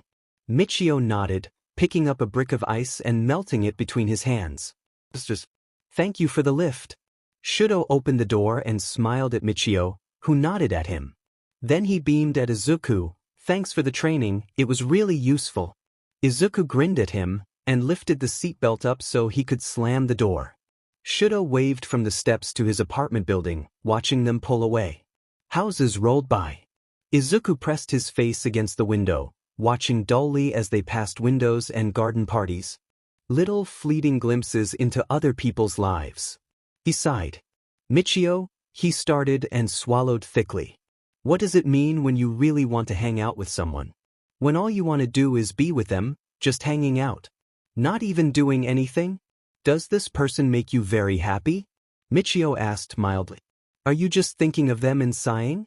Yeah. Izuku frowned. Michio turned and grinned at him. You're in love. They passed less and less foliage as the city around them grew more urban. The streets swapped trees for street lights and rubbish bins. Izuku frowned deeper. But I think we're related. Michio slammed on the brakes. Izuku's head hit the front seat with a thunk, and it took a moment to regain his balance. What was that for? He snapped. Michio turned and stared at him, face bloodless. He stared at him for a long moment. Related how? He asked finally. Not like that. Izuku rubbed his forehead. You know how Mom swapped me as a kid with someone else? I think they're the genetic Todoroki. Like, their mum was supposed to be mine. Michio visibly relaxed, holding his head in his hands. He laughed breathlessly. Jesus Christ, Izuku. He laughed. God, don't scare me like that. Jesus Christ, you crazy bastard. I thought you meant you liked Arata like that for a moment. God, no. Izuku balked. No, never. Michio took a moment to calm himself down and turned back to the steering wheel, pulling the car out. You aren't related to the genetically Todoroki kid, he said, finally. I'm not. Izuku frowned. Oh. You aren't genetically related, and you weren't socialized as siblings, Michio sighed. It's a little weird, to be honest, but it's not like incestuous. Izuku smiled awkwardly. Oh, good. Just think before you speak, please, Michio said tiredly. Izuku squirmed. Sorry. It doesn't matter now. Michio said, you almost gave me a damn heart attack, though. They drove in silence. Izuku recognized the city around them. He spotted the dead-looking apartment building on the corner of the street, from his first outing as Flowers. He thought he saw Manami jogging down the street opposite him. Trees he'd bent in fights hung awkwardly, but no worse for wear. Izuku leant his forehead against the window. A chill spread through his hair. Look, Izuku, Michio started and ended in a sigh. I've kind of got a confession to make. Yeah. Izuku said, perking up. Michio gripped the steering wheel tightly. He shifted his grip, shaking his head slightly. The girlfriend, my current girlfriend? The one I told you about, Michio swallowed. It's not a girl this time. He's a guy. Izuku blinked. Look, I know it's sudden. Michio gritted his teeth, and yeah, I've had girlfriends. I mean, really like girls, but I met this guy at work and he's really. Michio's shoulders tensed up, but he forced them down. It's not. Michio? Izuku interrupted. Michio fell silent. He kept his eyes fixed on the road. It's cool, Izuku said. Michio glanced back at him, eyebrows raised. It's cool? He repeated tentatively. Yeah, Izuku frowned. Why wouldn't it be? Michio gritted his teeth, weaving through traffic. Dad found out? He said, finally. Oh, yeah. Michio rubbed a burn that stretched over his whole right forearm. Thank God you taught me some judo, right? Izuku looked at the back of his head sadly. He said nothing. Something unhappy and cold rolled in his stomach. You can meet him, Michio said suddenly. I'll bring him home tomorrow, while Dad's still in Seoul. Erda will be back then too. We can be like a real family until Enji's in the country again. That'd be nice, Izuku said, smiling. And hey, the swapped Todoroki kid I fancy, he's a guy. Yeah, it's Shouto, it's pretty obvious. Michio gritted his teeth and groaned. Oh man. What? Izuku blinked. It's not. It's just that Dad's going to want some heirs, he said. I think Fuyumi's trying to woo Hamada, and Aratus, well, who would marry that guy? If both you and I don't get girlfriends, then he's going to flip his fucking lid. Hey, Izuku leaned forward and gripped Michio's shoulder. Fuck Enji Todoroki. Michio stared at him in the dashboard mirror. A grin cracked across his face, and then he was laughing, tears in his eyes. God, you're right. He choked out when he had stopped laughing too hard to talk. I've been so tied up in what Dad wants, but, fuck, I'm an adult now. Fuck him. Izuku grinned, settling back in his seat. I don't know why you keep coming back here. Tsurimi, the dojo master, listen. I don't have anything to teach you. The dojo was warm in the afternoon sun. It was bare, mats drawn up to the sides. The smooth wood floor seemed to stick to Izuku's bare feet. The rest of the students had already filed out, with a few stragglers taking a while to pull their shoes on. I need to keep repeating the basics, Izuku explained. It's the basis of everything I'm doing. Still, Tsurimi folded her arms across her chest. I had an idea of how to spice up your training sessions. Izuku looked at her warily. Tsurimi may have been his youngest dojo master, but she had a wicked streak a mile wide. What is it? Tsurimi pulled a blindfold from her pocket. I want you to defend yourself from me, she said, blind. Okay, so, Izuku addressed his crowd of classmates, who were sitting patiently on the wet grass. We're going to be moving on to real sparring soon. A few students cheered, and Kirishima howled like a wolf. So I thought I'd show you what a real spar looks like, Izuku finished. Behind the crowd, a car door slammed shut. A tall man with a muscular build walked around the crowd. His hair was a sheer white, with an underside of red, like a polar bear with an open wound. He stood next to Izuku, grinning. This is Michio, Izuku said. He's my brother. It's nice to meet you all, Michio waved. Mina glanced between Izuku and Michio. Looks-wise, they had barely anything in common. We're gonna spar. Izuku took a few steps back. Kirishima, could you call it? Kirishima nodded and stood up. Go easy on me. Michio whispered. You know I won't. Izuku grinned. Go. Kirishima bellowed. Izuku was on him in the blink of an eye. He moved impossibly fast, much faster than he did teaching, crashing blow after blow on his brother. Michio was backing away quickly, trying desperately to block every one of the dozens of blows that came raining down on him. It only took one time. Michio was too slow to raise his arm to block his head, and Izuku caught his skull in a crushing blow that knocked him clean off his feet. Michio hit the earth hard, groaning, arms wrapping around his head. Izuku stood over his fallen brother, panting hard. Man, Izuku's kinda scary, huh? Uraraka whispered. Silently, Ida agreed. Shouto began to clap. Izuku met Shuto's eyes and grinned at him. He turned to address the rest of the class. It goes, he shook a hand, something like that.